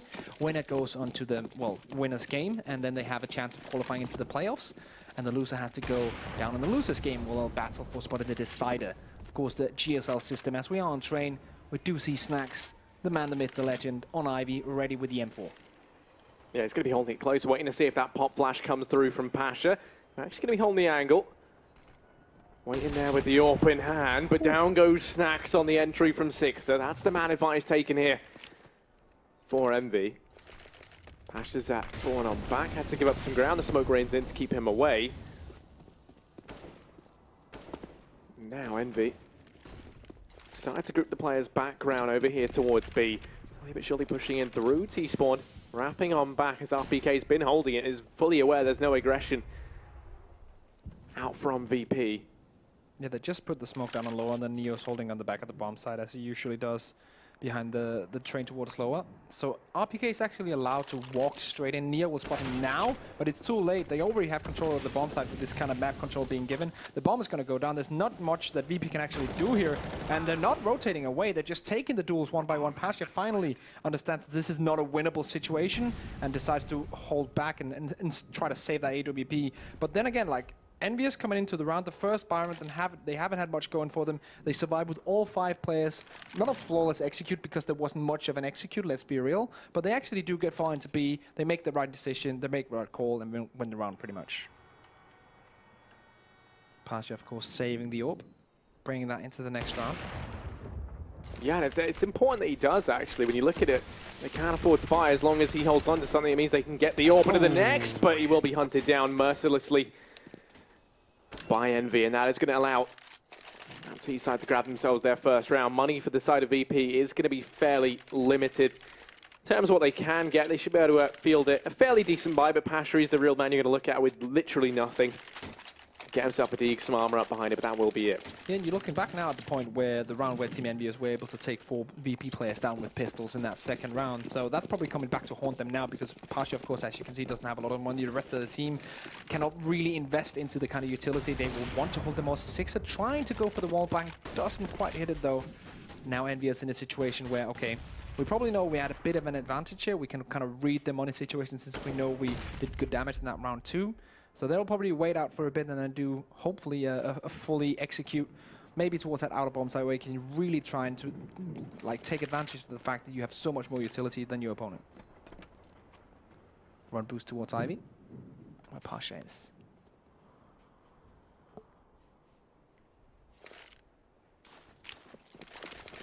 Yeah, they're just going to be peeking on in. Smoke rains through. That's going to push Pasha back. This one a little bit more passively. Envy just waiting down in Ivy. Pasha has this crossfire set up with Snacks. If they try to push on through, that smoke going to start to dissipate soon. They're going to come walking on in. Snacks actually rotates on back round, so Pasha is left here alone. They try and hold this one back. He's going to be fully flashed, and XMS finds him, now happy. And XMS continue this push in towards the bomb site. Neo's rounded the smoking connector to try and wreak some havoc as he worms his way into the backline. Does find some damage here, but he's going to fall on the peek on out. It's Scream to take 2 and leaves us now with Bialy and Snacks. Left to try and clutch this out. They spotted 6. They have him isolated from the rest of the gang. Scream, still the man within the site, has himself that bomb on his back. Going to go ahead and get that down. Now Bialy and Snacks, they're the 2 on the clock. See if they can make it happen. One of them goes down, that Scream, and now all on Sixer with the orb 1v2. Well, HP and Bialy, so could probably pull his pistol out for that one, but let's see if he can make it happen 1v2. Nope. It's Bialy to take it out, and that's another round coming in for VP. One thing that I actually liked, Neo did not get a frag from it, but the way that Sixer threw over a smoke to block off the CT connector, Neo saw that smoke going down and heard the info from Ali, so he just pushed straight through it. He knew there was going to be no one near the smoke, and he actually got himself onto a really nice position on the bomb train. The only problem was that he then missed his shot on the guy who was about to plant the bomb, but still, the decision to go through the smoke on the back of the information that you get from seeing the actual smoke landing and your teammates and just pushing through, that's really nice, and really nice intuitive sense of how to play a position like that, because players with less confidence will probably just have waited back and then would not been in a situation where they could potentially have capitalized. Unluckily, he missed his shot, but still, if he gets that 9 out of 10 times, he'll probably get a frag or 2 in that situation. So nice decision making from Neo there. Oh, but Pasha going to be able to open up this round with one into XMS. Push going to be coming in towards B very, very quickly here to try and keep Neo on his toes as they come walking on in. Happy is going to hit the deck. RPK's been left here all on his lonesome. The VP going to come charging his way. RPK pushes up through the site. Players all around, gets tagged away from Taz, and then will fall out towards the A-bomb site. It's Pasha. The drop seeks are leaving this all on screen. Doesn't take the first, goes back for a little bit more. Been tagged low, and then mid-air, Pasha does manage to find him. It's a 2K for, sorry, 3 for Pasha there, 2 for Taz. Is between them. They lock down that round. Pause going to be called in from Envy. Very nice reset. What do you think it is this time? Yeah, it's kind of like a roulette. Tech pause roulette. 50-50 if it's a tech pause or a tactical pause. But since they're not saying anything, I'm guessing it's actually a tactical pause. But once again, very nice reset from VP. They lost that 1 round, the first Baron to EnVyUs, but after that, they just completely gone back into the game. Pasha's definitely hitting his shot through the orb. Very, very important to have on a map like Train, that you have your main orb on point. He starts out on the CT side, gets some confidence going, and then when they go onto the T side, maybe he can even go for some opening frags, Just, some entry frags with the AWP. So I was cracking open a warm cold one. one. A warm one. Warm one. A warm Okay. one with the boys. Okay. Well, it is pretty warm here, so makes sense. As we do jump straight back into the game. 15 seconds to go, and then we're back in it. EnVyUs in a situation where they, well, they're forcing pistols here, but not like they're not forcing down to the same kind of amount. Definitely want to see Scream maybe purchase a bit more, but he's on the Deagle armor, so he decides that's fine. $1,200 to spare. Sixer saves for the AWP in the next coming buy round, saving a bit of extra money there, but definitely buying down to 600 makes sure that they cannot buy in the next one. They'll have to wait and have 2 ecos. Deciding to go for the full buy instead of the, let's say, 2 umps, 2 for masters kind of buy. Always a fan of that decision. Always a fan of full buys instead of forced buys. Neo picks up one that's XMS gone down. Hasn't really shown much in this game so far, in my opinion. XMS definitely one of the players who should step up as well if EnVyUs are to do well in this one.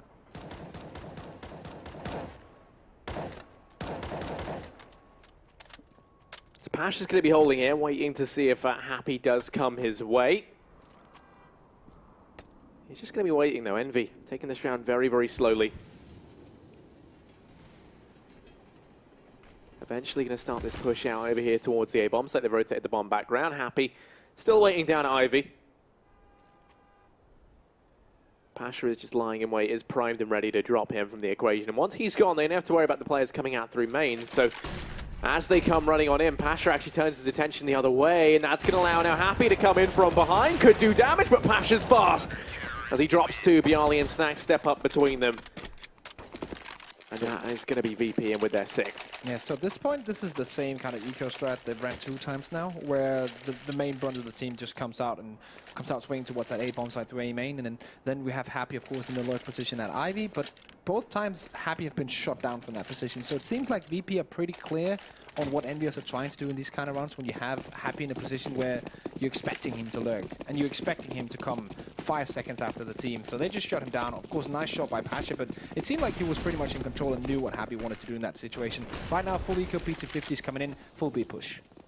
Yeah, going to go charging on in. Taz is here. He's going to be able to find the first. Looks for a little bit more. Holds down the angle. Taz only manages to get 2 as the EnVyUs train charges in to B. The Molotov doesn't quite disallow that bomb plant. Another one going to go rain in as it gets a bit hot and heavy within the site. Bialy mops up 2 more. And Envy, they've done everything they needed to do in this round. Happy is the last man left. 1v4. And the pole's knocking on his door. He's not looking too great in this scenario. Just going to stick the defuse. Nobody get anything from this one, Happy. Oh! Jumps into the fray and gets taken out. Happy dies a miserable death, and 7-1 is the scoreline. VP ahead here on the CT side of Train. EnVyUs, apart from that one buy round, they're pretty much looking lost on this T side, and we expected them to not look their greatest on this T side on Train, but definitely not this kind of lost. Really looking forward to seeing them doing something here in this buy round. Definitely needs to step back into the game here and get around on the scoreboard, or else I think the VP plow is just going to go straight through them and take this to a very, very one-sided game. That's not looking good for EnVyUs just yet, but of course it is still relatively early days. VP currently looking strong over on this CT side. Sixer going to be waiting here. No one comes his way just yet. Misses that quick flick, and now they know that he's there. They are aware of the French boost. Pasha still holding it down towards Ivy. His timing hasn't been fantastic in these last couple of rounds. The rest of Envy slowly but surely making their way over to B-bomb. Going to be dropped to Pop. Pasha takes that peek out, finds the first. Now we're going to look to see if Sixer can step up and get the trade. That was risky. Shoulder peeks around the corner, does just now fall on back. Going to flash down to Pop. Bialy's fully blind, but that flash was terrible, and shooting back down the ladder, Happy. The blind hero does manage to get the trade.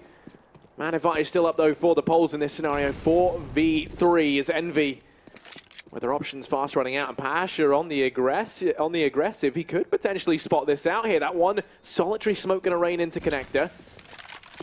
Sorry, actually going to be for the cross. But Pasha, he can tear this whole thing down now. Sixer is blissfully unaware. Good night, sweet prince. And now it is just Happy. 1v3. Bomb in hand. Only 17 seconds left to try and play around with here. Going to go and try and stick the plant. Here's the man up on top of the train, and goodbye. Taz picks that one up, no problem. Solid CT side so far from Virtus.Pro. Now, also showing that they're able to handle EnVyUs at a full buy, not just taking eco rounds off them. At this point, Team EnVyUs, the loss bonus is going to be so big that they can potentially buy every single round if they want to. But right now, they don't really need money. They just need to get some rounds on the board because they're behind 1 to 8, 10 rounds played, or getting into round number 10. And we've only really seen one good round out of them. The rest have been, let's say, subpar. And here we go, coming into another one. Happy with the AWP. Pasha on the CT side with the AWP of his own.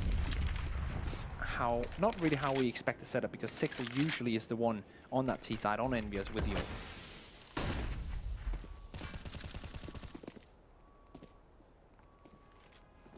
Scream's pushed all the way up here. Very, very aggressive out towards A. Doesn't quite land that first flick on out. And now was in the belly of the beast, picked off by Neo. XMS now going to start to regret this decision. Falls back up through Ivy. Going to rejoin the bomb on the back of Sixer, while RPK and Happy start to make their way into B. They are going to get spotted out there by Taz. And that's going to cause the rotator VP to come soaring on in right now. Very, very quick on this rotate. They are going to lose Bialy in the process. Taz pivots around, but RPK puts him to bed. Now we're into the 3-on-3, and RPK fighting for his life within the site. Only gets one more, and XMS. The last hope here for Envy in this round. 1v2, bomb down out in the open. XMS rounds the corner, finds the burst, but doesn't spot out Pasha. That's 4x3, taking him down. And Pasha provides that final push over the edge. Really high impact frag come in from Pasha. Sees pixels of the first opponent, takes him out with a headshot. Second one in the 1v1 wins that out as well. So very nice from him as we have another pause coming in here. I'm not too sure what this one was about. So just a tactical pause. Oh yeah, just a tactical pause. Like a breath of relief, like, oh, it's not a tech pause. Yes, that's nice. Always nice. Play a game. That's called Guess That Caster. Sat on the edge of the pool. There you go. I hope you got the quick look in. We'll be waiting in Twitch chat to see if you have the correct answer.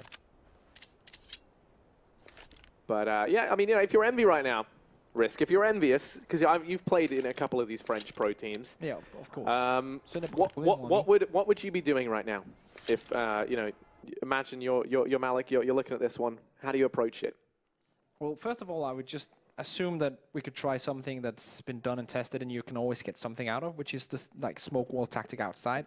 Most of the time, you always get the bomb down, and then if you have, let's say, close-range pistols, you can maybe get a frag or two. So if you can get the bomb down, get a frag or two, you can kind of position yourself in a round where you actually have a chance of doing something. It's always good to have some confidence going into something, especially if you have a round like this where you only have pistols. So in my idea, in my world, I would probably go for smoke wall instead of armor on those pistols, and try something like execute heavy instead of just trying to take 1v1 duels, because 1v1 duels with pistols against fully bought up CTs is not going to work.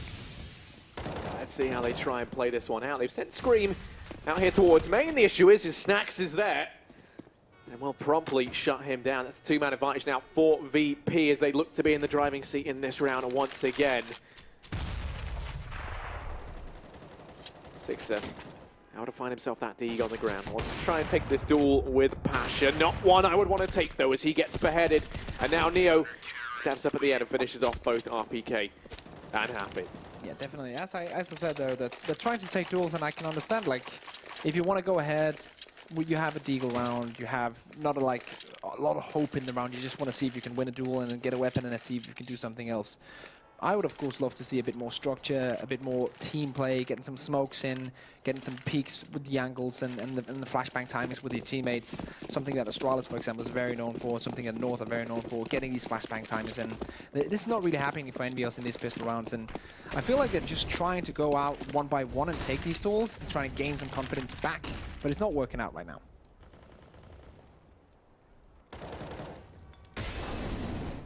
Pasha, he's been a real problem for these guys down towards Ivy. Still going to be holding that angle.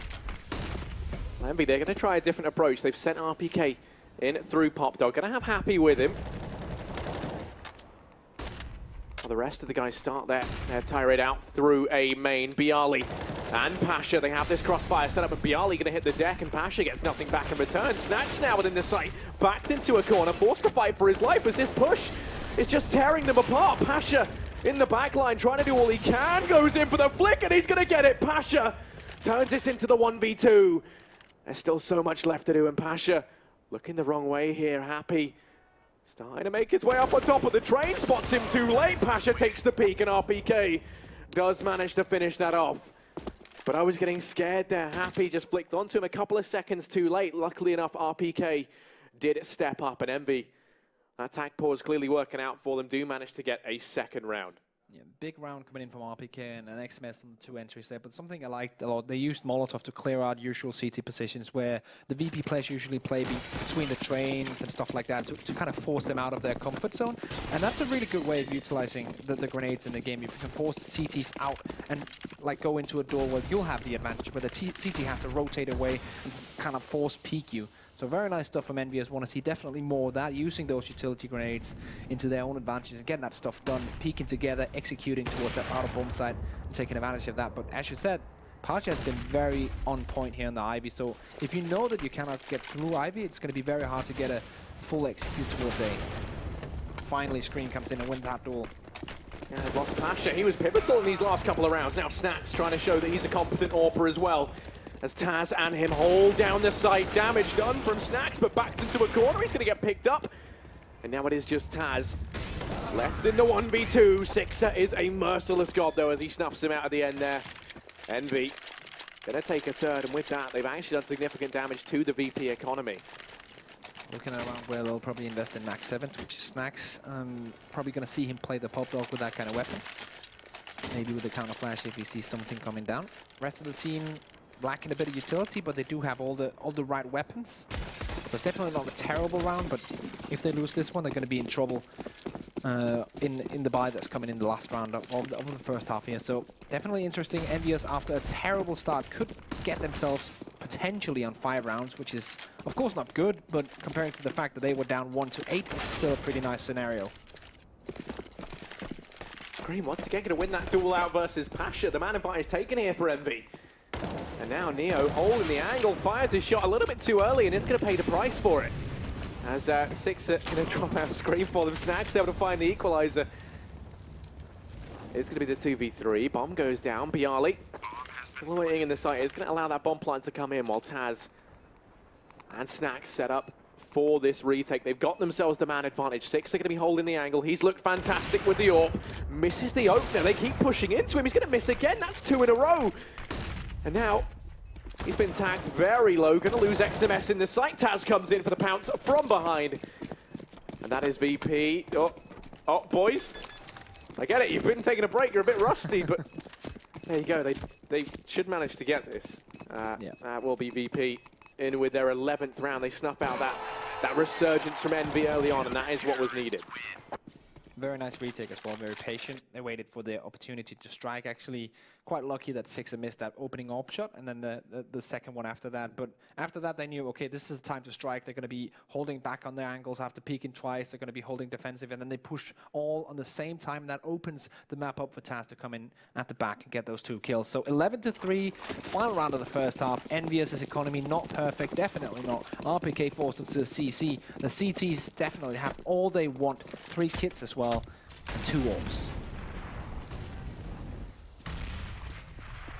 Yeah, when you look at it for EnVy, it's really less than ideal. The 2 Galils in play, a little bit of utility spread thinly across the team. And RPK with only a CZ. It's going to be tricky. Double nade into Pop to clear that out. Not going to find any damage though, as VP playing this round much more passively than the previous couple. Bialy within the site, and RPK is fully blind. He runs in with a CZ, but Bialy picks him up. Man advantage taken early on for VP. The nades, the utility usage from Pasha there to find another.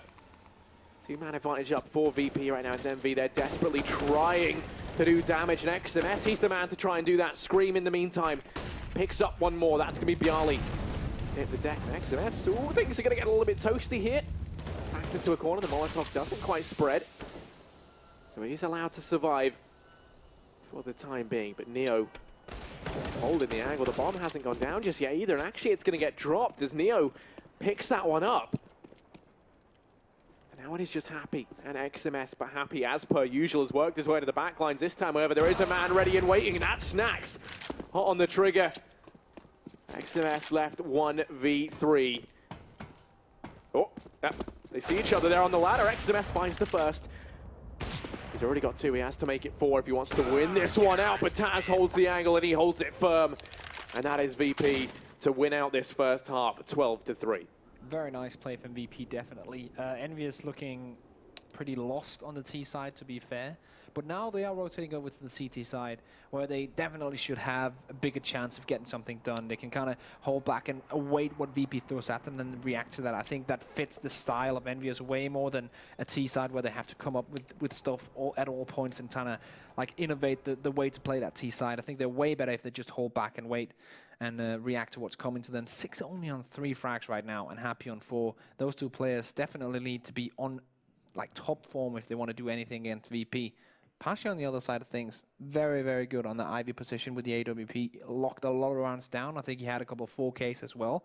So nice stuff coming out of him. Taz, always the grand old man of VP, stepping up as well, 16-6.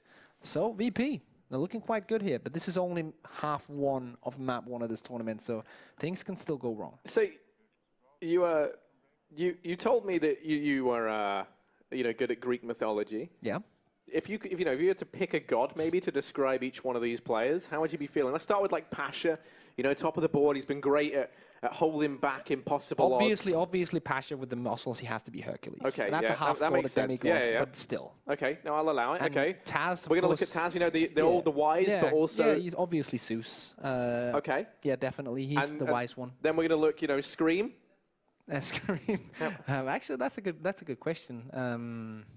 I don't know. Scream could kind of like, if you look at Poseidon and how Poseidon would look, if Scream just grew his beard a bit longer and painted it white. Okay. Kind of like a majestic. And now we're going to go Sixer, down there, bottom of the board, 3-13. Maybe he's just a normal person. Maybe just a normal like Greek inhabitant living on an island, just looking up at the gods and saying, okay. Not quite. But yeah, I mean, after that first half, I think VP are looking really good. That's very promising. I really thought that Envy would have given them a run for their money, Definitely. But VP, they've been a hard beast to try and tame, and right now, Envy, they just aren't managing to do it. Well, we still have the CT side of Envy to go, and as I said before, like this is where they can probably show more of their usual styles. So I'm hoping for them to mount a comeback hit and at least make this one interesting as my mic drops down. Here we go. But like the CT side should be where they pick up the good stuff and actually start getting some rounds together, getting more than just 1 or 2 rounds, or actually just 1 round, and then a bunch of VP rounds, and then 1 more round. So definitely see them winning the pistol, and then if they can build on that, they can start winning. That's kind of the thing there, right? For Envy, the pistol effectively decides their fate now. If they lose the pistol, they're what, 12-3? They that would see VP through to match point. That's all they need. Yeah, and the map is about to go back into normal game mode. We do have the halftime being over. As we actually, we might still have one of the VP players in the toilet, so not quite sure here. The countdown is still going on the server, but let's just wait and see. But now up to the boys in blue, the EnVyUs guys, to take this one back. Sixer needs to step up. Happy needs to step up, but they have the individual qualities, these 2 players, and the rest of the EnVyUs team, to go back into the game, get that confidence, win that pistol, and start winning some rounds. But will VP allow them right now? That's a real question. And Scream just dedicating, have fun to Taz. Always a guy who has fun. That's kind of like what I can gather from the man. He seems to always be smiling, always happy, Taz. Such a great guy.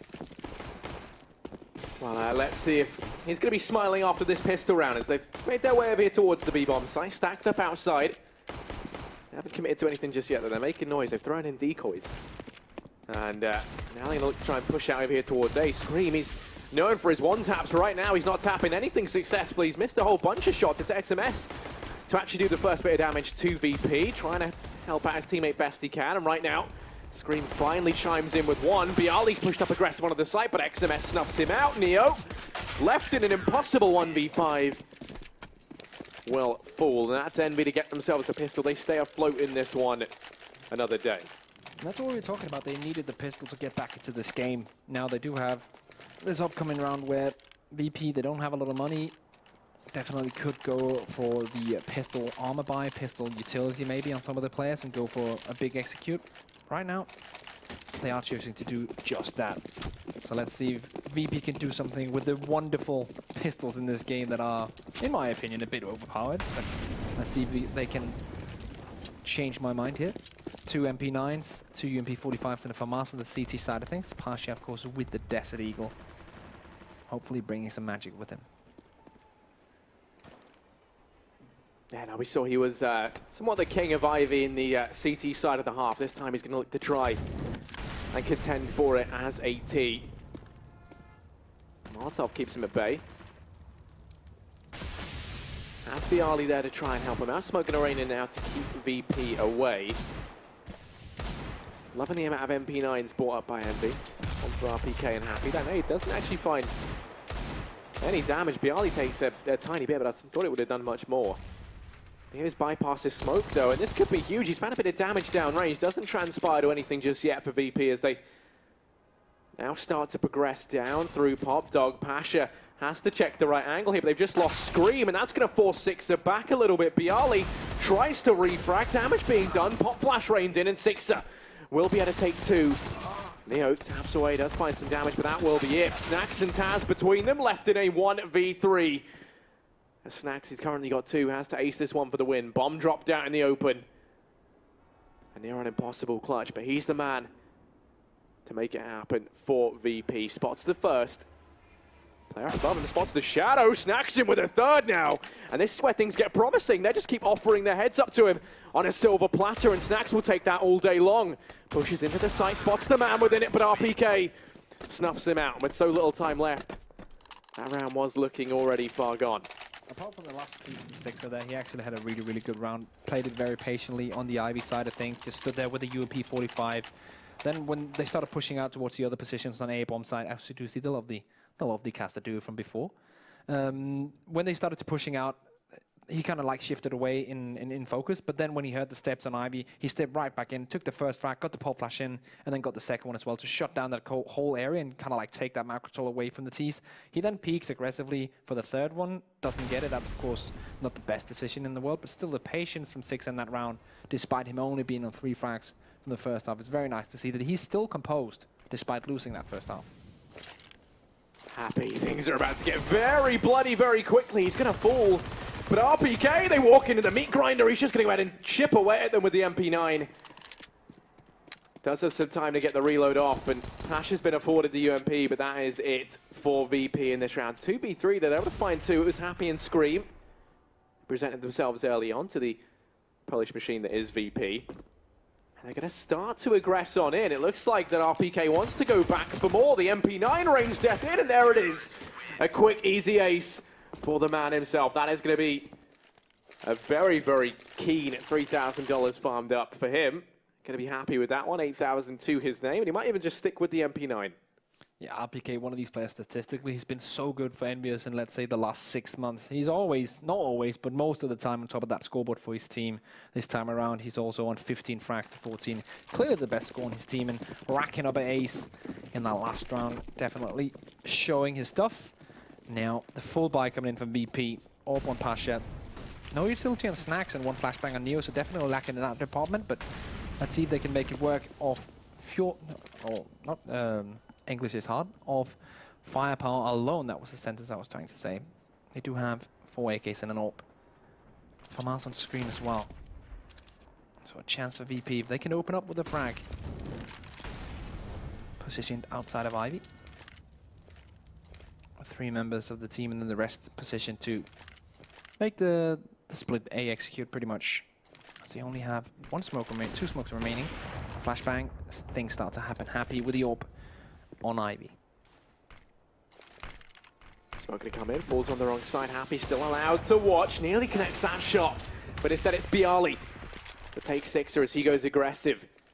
An advantage now for VP. We see this a good bit. They've thrown the AWP onto Happy. Clearly thinking he can make something happen with it. But currently hasn't shown us too much. They're going to start to push out. Now the smoke rains in to keep Happy away. Falling onto one side of connector allows them to start to peek on out in. He have 1 angle to worry about. Neo in the meantime going to drop RPK in the B bomb site, but Screaming with the peek only takes 1. before Pasha gets that trade. Happy's repositioned over on A, holds the cross, that's bomb dropped. But he is with his back to the enemy here. He's going to lose XMS. Happy left in the 1v3, isn't ready for Neo. He holds down the angle, and that will be VP to find themselves a 13th round. Yeah, a lot of aggression coming out of Team EnVyUs on that CT side does not work out. Neo able to catch 2 frags while pretty much his opponents are either aggressing or running away from other players on the team. So nice of him to get a couple of free frags in that position. Opens up towards that B bomb site. And the last frag onto the AWP trying to save. 13 rounds now coming in from VP. EnVyUs forced into the pistol. 2 CZs, 2 Deagles, and Taz just going straight onto the fray. AK-47 in hand and trying to look for some kills. Get some aggression done, take some map control.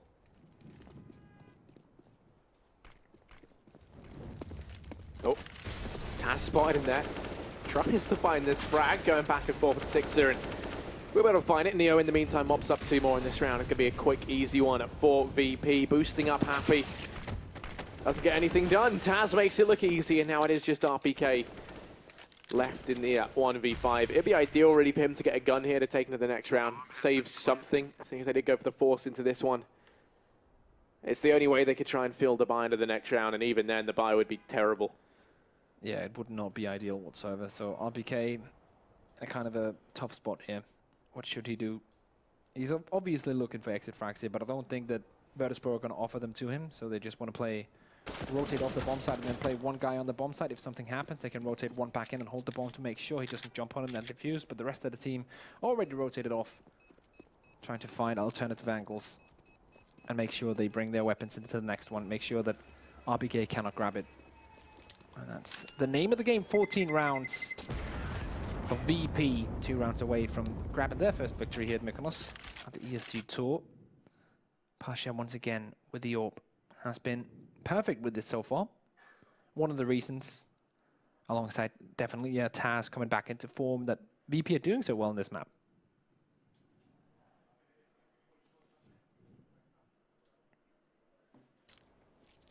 And they have still got that AK.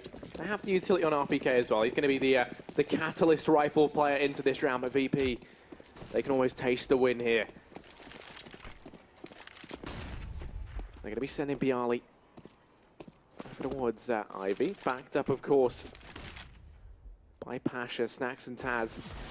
Waiting over here towards main, and Neo left in pop. Now VP, of course, a team that have had wavering results, to say the least, and a multitude of early group stage exits. Now looking like they want to try and close this out and correct that wrong that has been burning them for so long. Bialy pushing in through Ivy, has to be cautious because there is a man waiting for him. Just round the corner, it's gonna be Happy, and Happy looks anything but as he gets completely annihilated. Bialy onto a second as Sixer presents himself. Snacks with the no-scope and good night scream. XMS gonna fall because Snacks, he does it again. And now it is just RPK left in the 1v5. We've seen him have to try and do this once before. He takes the first. And over he is, and all that's done is ringing the dinner bell as they come charging on in. Spotted out, RPK. And I want to let him save. He's tapping away, finds one more on a Bialy.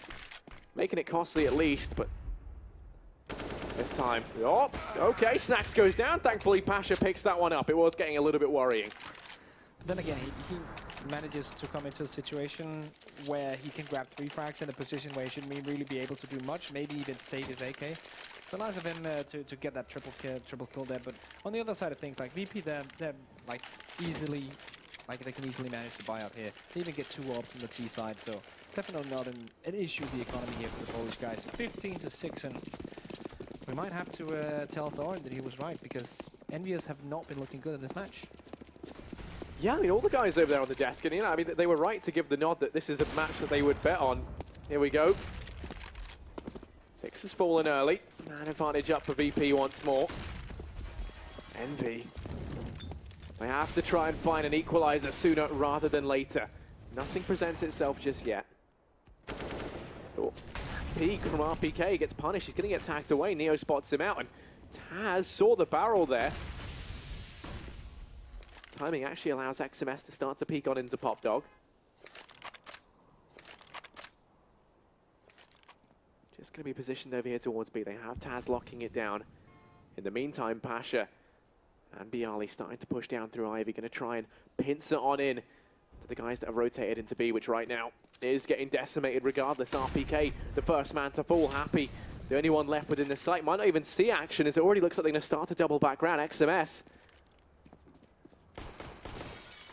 waiting over here on Larry. He's got a very good idea as to what's about to transpire. Exactly. Molotov goes in, denies him rotating up from behind. But look at this, Bialy. He's the one that's going to make all the difference here. Pushed all the way up through CT spawn. He can shut down this man in connector, but Snacks beats him to it. Jumps the gun. Happy going to fall as well. It is just XMS. 1v4. And it's going to be near on impossible. Snacks finishes him off. A 4K for him in that round. And VP win that one out very convincingly so. It's been a while since we've been able to say that one, Risk, but I'm very happy they did. Yeah, the way that they really used the aggression coming up the CTs of EnVyUs in these last couple of rounds, they kind of used the aggression from the CTs to kind of take them out because they just held defensive angles and made sure they grabbed the kill every single time the CTs tried to peek them or rush him. We saw XMS got into a position where he was so afraid of actually rotating up there because 2 of his teammates died of pushing aggressively. So he just stayed in the position. It was the right choice, but still you could see that he was afraid of doing anything out of the ordinary. And that's really great if you can force your team or your opponents into a state of mind where they think, okay, I can't do anything because I'm just going to get shut down if I do anything out of just holding this angle. Looking forward now for VP, do you think this bodes well for them? Do you think they played well here? Do you think they'll be able to, you know, beat Liquid later on? I think they do have a decent chance now, especially with Taz having a good game, getting some confidence in the beginning of this tournament. The VP guys, of course, looking happy. Neo and the boys looking good after taking that win. But yeah, it's going to be interesting. I think they have a chance. Definitely, Pasha looking good. Neo looking not as like before, looking great as well. So a decent chance. Liquid looked okay against Big as well, so I guess we're going to find out when we hit the decider game. Yeah, it's going to be interesting to see. I mean, VP there, they won that very convincingly, as you said. I think there was a lot of things going right for them. You know, there was a lot that they were doing that we hadn't really seen from them. You know, I mean, Snacks was looking confident. Pasha as well was looking really good. We had a few couple of key players coming in from Bialy. And when you look over at EnVy, they look deflated. You know, they didn't look like that same team that we've been seeing kind of crush it at all these events. Instead, I don't know, there was just something missing right for the Frenchman. Yeah, and it feels so weird to me because it's not many weeks ago we saw EnVyUs playing the best of 3 online in the ESL New York qualifier against Gambit, where they played Train and they defeated them. I think it was like 16-5, and they looked so good on this Train. And I'm kind of like wondering what happened between that online game and this game here now, because those two teams look very, very different. It might be because they're playing against VP and they just like don't feel very good against them, but yeah, it looked like 2 different teams completely. I mean, either that or they just said, yes, come for the holiday and get out of here as early as they can. Means they don't have any more games to play. But, you know, to go more in depth than we ever could, let's throw it over to Paul and the guys over at the desk. So I'm not sure about desks so much as a palatial area of expertise. We've got Thorin and Lurpus back with us. Gents, what did you make of that one? We'll start with you, Tommy. That's basically what we thought would happen. EnVyUs just didn't have almost anything on the T side. They went down 10-1 before they got a couple rounds on the board. Just not a very tactical team. Doesn't suit Train Terror's side very well. Not really sure why they went to Train in the first place, as we talked about during the veto phase. Exactly, yeah. And I mean, by the time Virtus.Pro changed sides, it was all but over. It just seemed like a matter of time before they finally clinched the 16th. When I was watching them, Phil, there, I mean, just talk after the game, you know, the casters. I've actually got a nickname for that casting duo because they both obviously have red hair, right? A color I have an affinity with, you know. So it reminds me of that video game. This is the nickname of their team, okay? You remember that game, Red Dead Redemption? Red Dead Redemption was the name of the game, right? Because obviously both red, and then obviously Dead Redemption is for Risk's career, which is now apparently been artificially brought back to life thanks to DreamHack and ESG Tour. But speaking of people who are back from the dead, who used to be good in the early days of CSGO, Virtus.Pro looking very good on training. I like the link. It was a segue. I was waiting for how were you going to bring this back. It was Don't worry about smooth as silk. I like but that. I have to say, while VP did look very good, obviously they won to counter here. I have to say, the fact that they just won so dominantly on the CT side, it was good on their side of the equation. The fragging looked good, but it did look like EnVyUs were very hesitant on the T side. Like they didn't really particularly know how to play the T side. The bizarre thing is, I do know that in this iteration of EnVyUs, they do play Train. It's actually been one of the maps that they've gone to because they don't have the same strengths on the other ones they have. So they kind of had to mix it up a little bit. Not many people like to play Train. I found it a bit underwhelming. And there were a lot of the, if you've ever heard me analyze any EnVyUs games, it's the usual bingo number of happy baiting and too many slow rounds. You know, a lot of what you usually expect. So I feel like EnVyUs underwhelmed a lot. VP just did a good job. If there was a highlight for EnVy, it was RPK. Yeah, I mean, that's what we basically said earlier, too. It's like RPK's been sort of their best player, more so than Scream, and they really need Scream to put up some numbers. They're just not going to be winning tournaments if RPK's their best player. That statement tells you all you need to know about the current situation that EnVyUs is in, because in an ideal team such as G2 last year, you want RPK ideally to be like the middleman in your team. You want him to be, because he's such a stable player, and he plays exactly that set style of playing so slow as well, that you ideally want him to just be the rock. And you want him to be stable, and then you want your superstars to be above him. You want the other players to play a bit more supportive. So if he's the one standing out, that means that you probably don't have a star player in your team, unfortunately. So I think that's kind of the situation they're in right now. It's a rotating cast, and depends who's on and whose map it is. I think this dude does well otherwise. All right, let's talk about the positives of Virtus.Pro, because you guys sort of quite candidly said it's really about how badly EnVy can lose this game, and maybe not so much how Virtus.Pro can win it, but they took it to EnVy. They were active, they were good on the map. Snacks did seem to be pulling off some fantastic no-scopes towards the end of the rounds as well. So that was a good performance, wasn't it?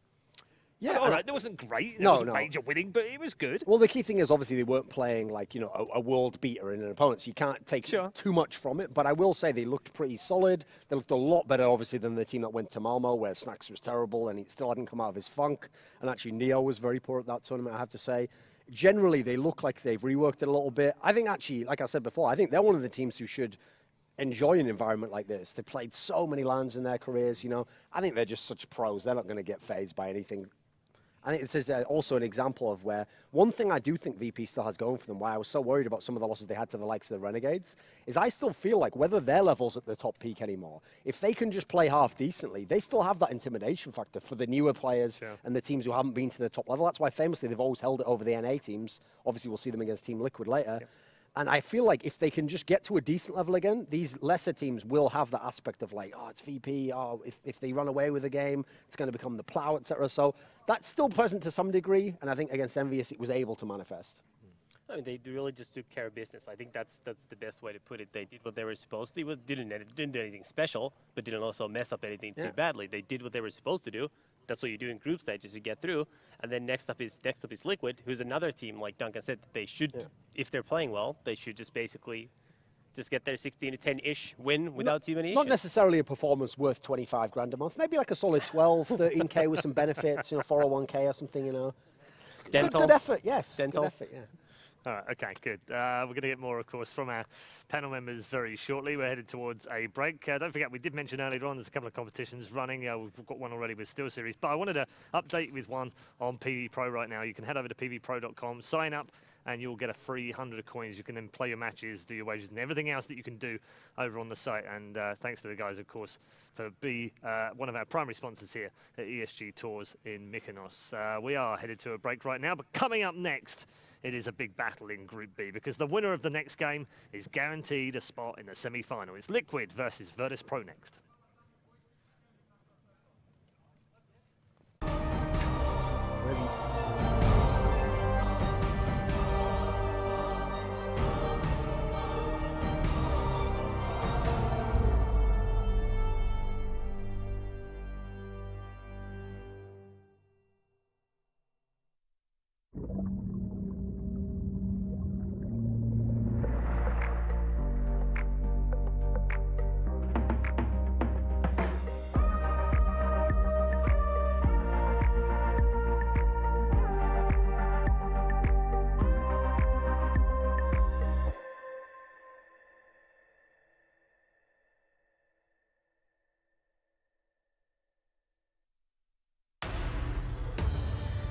Be focused. Be uncompromising. Be the best and never hold out.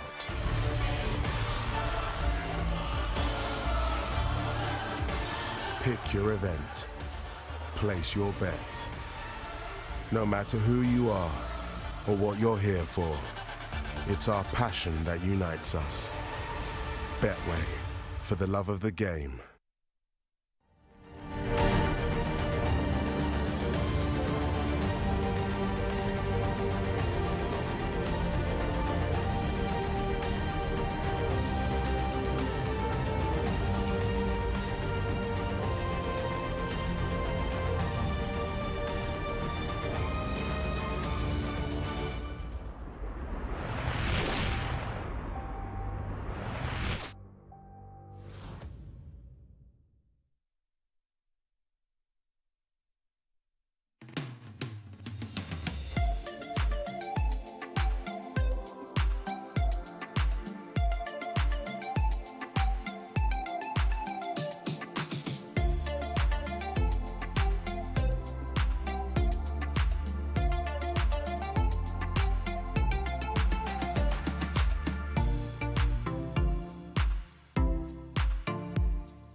Ladies and gentlemen, welcome back to ESG Tour Mykonos, presented by Betway. We are in our final game of the day as far as Group B is concerned, with the winners bracket final. Team Liquid going head-to-head with Virtus.Pro, back outside once more at this luxurious villa in Mykonos with two of the most experienced old heads on young shoulders in the Counter-Strike scene with Thorin and Lurpis. Was that cool enough? We were talking about this, weren't we? It's something to build on. Could be an interesting contrast, because one day if you ever, God forbid, get plastic surgery, then you'll be a new head on old shoulders. So. Not planning that no, at okay. all. Not planning that at all. Let's talk about this next game up. I guess we talk about Liquid first. Yeah. They obviously played first today, came through against Big. How did you rate them? I thought they were all right, actually. I do think the game certainly was aided by Big, certainly. I hope that they'll do the pick ban better. I think that was actually potentially a big problem there. I'm not sure what they were thinking going into that one. I think coming in against Virtus.Pro, though, just thinking of the mentality of the Team Liquid players, that's a concern for me, because historically, it goes for pretty much all the NA teams. They have always struggled against Virtus.Pro. I mean, part of it's the intimidation factor. Sure. The style of play can be very brutal, you know. But I also think there's just this psychological component there. For some reason, the NA teams just... They feel like when they play VP, that's one of the teams that kind of puts fear into them, you know, whereas some of the other teams have very skilled players, but they think, hey, we're skilled players as well if we get on our game. So I think the psychological game will be a big factor for Team Liquid. One of the things that won't be necessarily a factor is Elige, in the sense that it wasn't particularly where we thought we would see him in that first game. You expect more from him now, don't we? No, he was definitely someone invisible in the earlier game today, but Twist obviously picked up much of the slack. He had a really good game. Liquid is going to need Elige here, I think, if they're going to compete in the match. I think they're going to have to be really well prepared tactically. But one thing to point out is, while Zeus is obviously one of the better coaches, has the best credentials easily out of any coach in CS, his teams weren't particularly super successful against Virtus.Pro. They did fine, but it was always a team they had close series against. So I'm not sure he's going to have any secret insight that's going to put Liquid over the top here.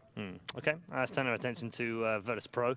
And I mean, it's hard to say we were impressed by their first game, but at least it was better than we expected, perhaps. Yeah, if anything, the weird thing about the slump recently has been that it wasn't even like past slumps, you know. We understand they can drop off a world-class level. I mean, that happens to all teams eventually. But it's the fact that they were coming last place in tournaments, losing to teams you could never conceive of them losing before. They looked like a very vulnerable team, actually. Like anyone, in theory, could go against VP at this moment and think, hey, we have a shot to win, which you never thought that in the past unless you were a really world contender. So I think this was more like what you'd expect from them. Maybe not yet at championship form. We hope they'll peak during the tournament and kind of build up as they go. Because certainly, if they come in with anything approaching form we've seen in the past, not even distant past, you know, still pretty good towards the beginning part of the summer, I think at that point in time, they can contend for the title, you know. So there's still a lot to play for if they can work themselves back into shape, I think. We shouldn't forget as well, either team wins now, they're in the semis. So it's like, and then once you're in that mix, do you get the feel, Tommy, that almost anyone can win when you get to that kind of point? Because we are in the best of threes, though. The one big thing, I think, coming out of the group stages, because SK is on the other group, they're going to be heavily favored to win that group. Sure. Then winning this group is actually highly valuable, because that's going to allow you, assuming SK actually does pull through, to avoid SK in the semifinals and give you a better chance of making the grand final. So actually, it's a very big game for both teams. Yeah, and in the way that Virtus.Pro match up against Liquid, you talked about the intimidation from the Liquid side of it, but how did Virtus.Pro go into this game? Well, actually, one of my big concerns, and this is something that very rarely was a concern for a VP team, is that I think this is another game where actually I'll give the edge at the moment still to the Team Liquid players in terms of the individual players. Like, I think you look at Elige, you look at Twists, they're the best players in this game at the moment. You know, the guys from Virtus.Pro, their stars aren't really on form at the moment. People like Pasha and Bialy are good, but they're not going to be in like top 10 rankings, etc. So I feel as though Liquid can have a small edge there, which never was the case in the past when you played, especially because VP's style in the past almost negated individuals too, you know, because they played so cohesively and had such kind of a single-mindedness to them. So I think that on the side of the Virtus.Pro guys, you've got to get some star performances. Yeah. Like, just as we saw it took Tabson to almost beat Team Liquid, I think we've got to have, it doesn't have to be Snacks, it could be Pasha, it can be Bialy. We know they're fantastic players in their own right. I think, yeah, we've got to have the big performance. I don't think just some kind of team game alone is going to beat Team Liquid. Okay, we're going to catch up with our betting guru, who's right on the money in the previous matchup. Let's find out what he's got for us in game number 3. I am stood here once again with Luke. You did catch me in the middle of a piece of watermelon, however, and so apologies for that. It's delicious. Luke, what's going on Liquid versus Virtus.Pro? Yeah, Pala, again, I'm a little bit perplexed by the way Betway have priced this one up. They've gone 1.7 to about VP. They've made them the favourites for this game. I'd probably have Liquid slightly edging this, and we can get them at 1.95 odds with the sponsors. I thought that Liquid were very impressive against Big. Obviously, they dropped the pistol rounds, but aside from that, it was a pretty flawless performance. Whereas Virtus.Pro, fine, solid performance, but I didn't really think EnVy put up too much of a fight. My one concern when backing Liquid is I do think VP have a slight edge in the veto, which could throw a cat amongst the pigeons. So it's probably one to be a little bit more cautious, but I'm siding with Liquid. All right, thank you so much for that, Luke. Paul, back to you.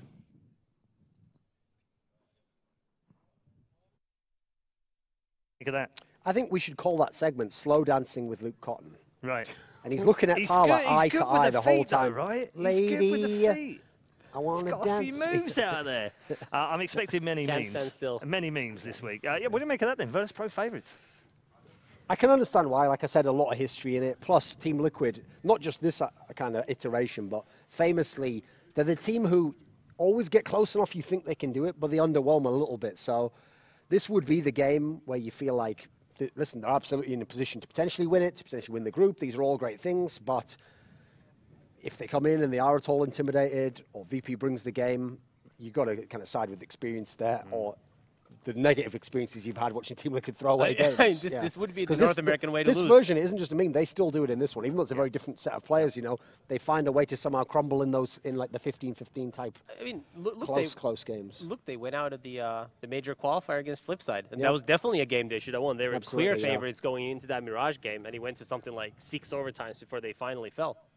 Yeah, no, that's one of the things about Team Liquid as a team, that they can have that streak. Like at ECS, they were close to making top 4, putting Astralis out. Then they go to the major qualifier. You're thinking, look at this field. Yeah, they should be one of the teams that makes it through. They don't make it through. Meanwhile, people like Immortals make it through, and they make it all the way to the final of the major. So it kind of highlights how it's almost like Team Liquid never get the breaks. You know, there's just, they almost feel like the unlucky team. So I hope it's not the mentality of the players that's affected them at all. I hope they can reset and just. Because clearly the Counter-Strike is there. You see a lot of talent in this squad. Sure. We talk a lot about momentum in Counter-Strike and what an important part it plays. We've seen it obviously earlier today with the fact that you can go up 5-1 and still lose a match and still lose the half with only winning one more round out of the last 11. In this context of this match, do you feel like Virtus.Pro are vulnerable if Liquid can put 5, 6, 7 rounds on the board early? I feel as though Liquid probably has to. I think that's probably the win condition. Right. You know, front run, get it going early. Everyone's confident. No one's concerned. Then even if you give away the odd round, you got the lead. That's a big deal for some of the newer players, younger guys. Because remember when we talk about Twist and Elige, both of them pretty young still. Like Elige's 19. I think Twist might actually only be maybe just 18. I think he was 17 last year. Then you go over to the VP side of things. Historically, that was one of the factors about VP that makes the slump so shocking, because they were always the team that had the most grit. Yep. They could never be put away easily. You could beat them, sure. That happened in many of the semi-finals of the majors, but it took like the all-time great teams to do so. So I would hope for a team like Team Liquid, if they're going to have a chance to win this game, they can get a big streak going early, because I still feel like that's got to be there to some degree for VP if they're going to be a viable team, especially against teams that, in theory, they shouldn't be as scared of playing a Team Liquid. They should feel like we can get back into this at any time. All right, Vito's almost ready, Tommy, so let's turn our attention to map selection. We've already said there's been a couple of odd map selections already in these first 2 games. Where are we going next? You could actually potentially see this going to Mirage. I think Mirage is a possibility, yes. I think that's a map we could see. Classic map for both, obviously. We noticed earlier on VP was vetoing Inferno, which actually is one that Liquid had been playing a lot recently. Cobble's one that actually Liquid do play again. We forget about it because we remember the time when like that kind of went away from them a little bit. Train and Cobble. Okay, so Virtus.Pro's vetoing Cobble. So we have gotten to Mirage, yes. That is Mirage. And actually VP vetoing Overpass themselves, which I find a little bit bizarre, because I've always thought that was always a sleeper pick for them throughout all iterations. The fact that actually you just saw Team Liquid, if I'm not feeling confident in Overpass after that one, I'll maybe wait and see if I can force them to veto that later in the equation. It's also possible that Virtus.Pro's putting too much weight on that upset the Liquid had over Astralis at ECS when they were playing in like 40-degree heat in the booth when the AC was malfunctioning. So that's the one good win that I remember them getting on that map. But yeah, this is actually an interesting one to me, because I feel like there's a few missed tricks there. Like for example, on the Team Liquid side of things, I don't know if I'm them that I would have gone and vetoed Cash right at the end there. I think you could make Virtus.Pro veto that. I don't think they want to play that map either, you know. But I think that's one of those cases where if you're the sort of underdog, the less experienced team, those teams are usually the ones that don't have the nerves to just force the other team to make their pick for you. So they always just sort of fold and let the other team do what they want to do. With Liquid, which is like, if you think about when Zeus coached SK, that was the era when they never wanted to play Cash, when that was like their permaban, and they actually had a lot of issues with it. I wonder if actually there's something about that in Team Liquid, because you would think, everyone says Cash is the new Dust 2. It's the skill map. That's the map actually with their team and some of the problems that I'd want to have that map. I'd want to have JDM up on that map, get Elise really rolling on it. It's amazing they kind of stay away from it entirely because they don't have the deepest map pool. And that was always a good map they used to play. It used to be famously Nitro. Nitro used to be very good on that. Yeah, it's true. At the same time, I can understand if they do try to be more tactical with Stanislaw, then that's probably not the ideal map, because that was also never a map that Optic really liked too much. They were always a better team on maps like Overpass and Mirage. To play into that, like this is actually a classic map if you want to see what Stanislaw potentially could do, because this is a map that the in-game leader can have a massive impact on. You take mid control, you make a read based on that. Obviously, VP know the map inside out. They basically invented how to play this map. But Team Liquid, people consider Stanislaw still kind of by default, admittedly, the best NA in-game leader. So I think this is a game where if he's going to do that, we could potentially actually see some kind of fingerprints from him on the game, not just say, oh, look, Twist's got 27 kills and Nitro had a good game. Let's see what Stanislaw can actually do in this one. All right, good. Leaves us with predictions from both of you. Tommy, we'll start with you. Let's see. I think I actually like Virtus.Pro after that game. Very close, I think. I think it's a 55-45, 60-40 type thing. But I think Virtus.Pro generally does very well on the T side of Mirage. I think if they get even 6 rounds on the board, that's going to put tremendous pressure on Liquid, whose T side I'm not so comfortable. And I think Twist and Elysia are going to make sure that they're going to have a good CT side, but the T side is going to be a struggle. Yeah, this is a map I like for VP. It's one of the better ones, and one of the better ones in this matchup, I think, even though Team Liquid definitely likes to play it. I mean, I can't get out my head that Flipside game where they just blew it completely on the way out of the game, and that was not really the most powerful team from Flipside. It was just Electronic, basically, it felt like. So I'm favoring VP for this one.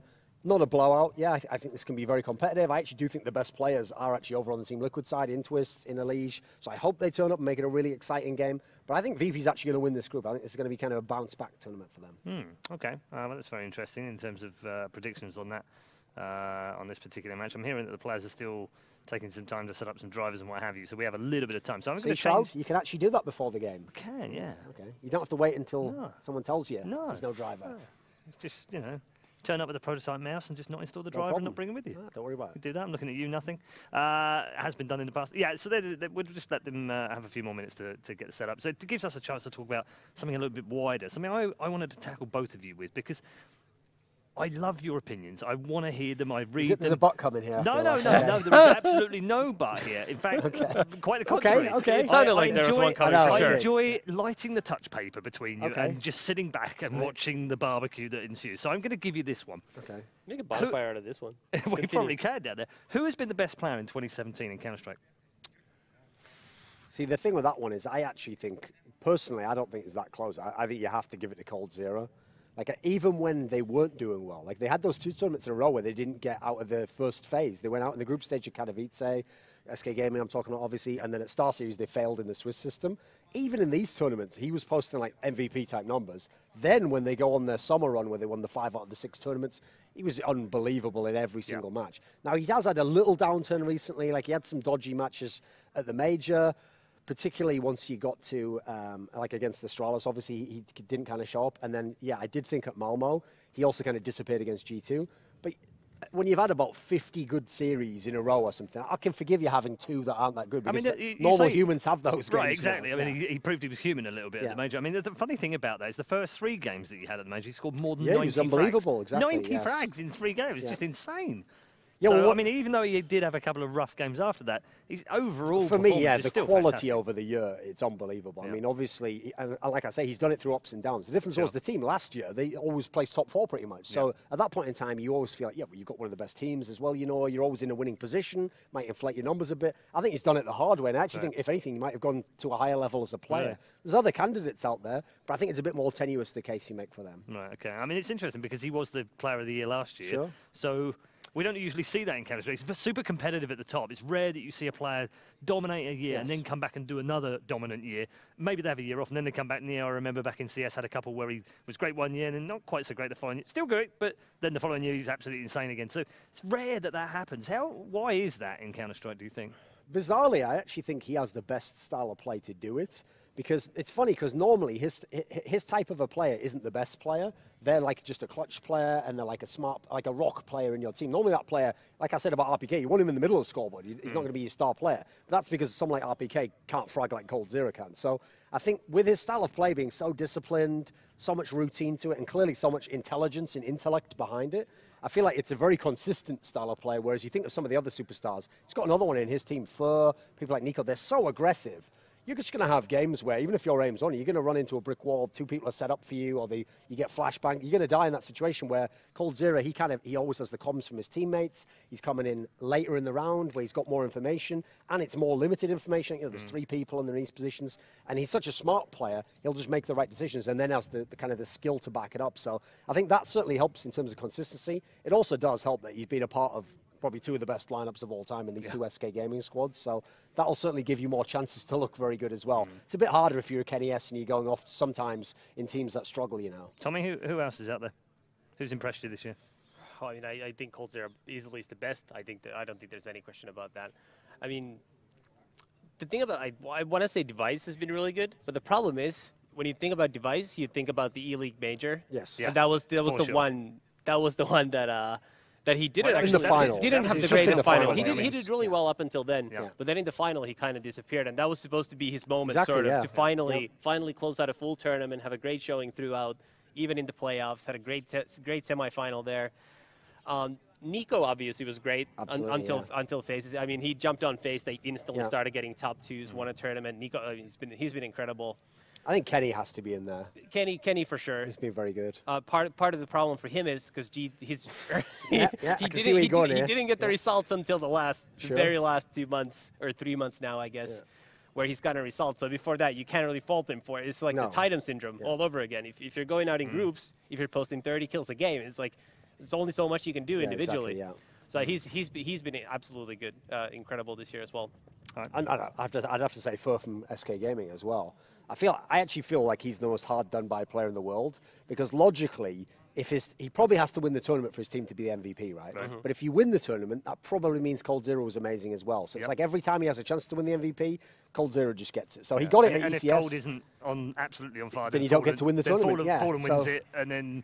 Yeah. It's almost like he's just not allowed to be the MVP. So I feel like in a bizarre way, listen, we all acknowledge he's very good, so he gets that. But there's a part of me wonders in a few years, since all these teams eventually do break up and fracture, no lineup stays up together forever, Virtus.Pro. I hope one day we do get that move where I want to see Fur playing like Immortals or something, because I think this guy, he has a whole other level he could even show if he was the true star of the team and everything was built around him. Okay, interesting discussions. I'm hearing that we have got some more delays, unfortunately, with players and drivers and what have you. So we're going to let them do that. We're going to head to a break. Hopefully in the next 20 minutes or so, we will get our winners bracket game underway in Group B. Stay tuned.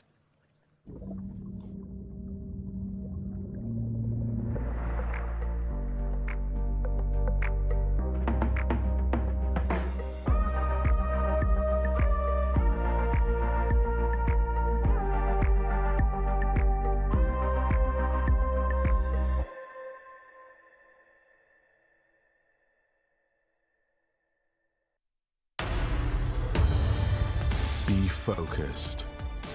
Be uncompromising. Be the best and never hold out.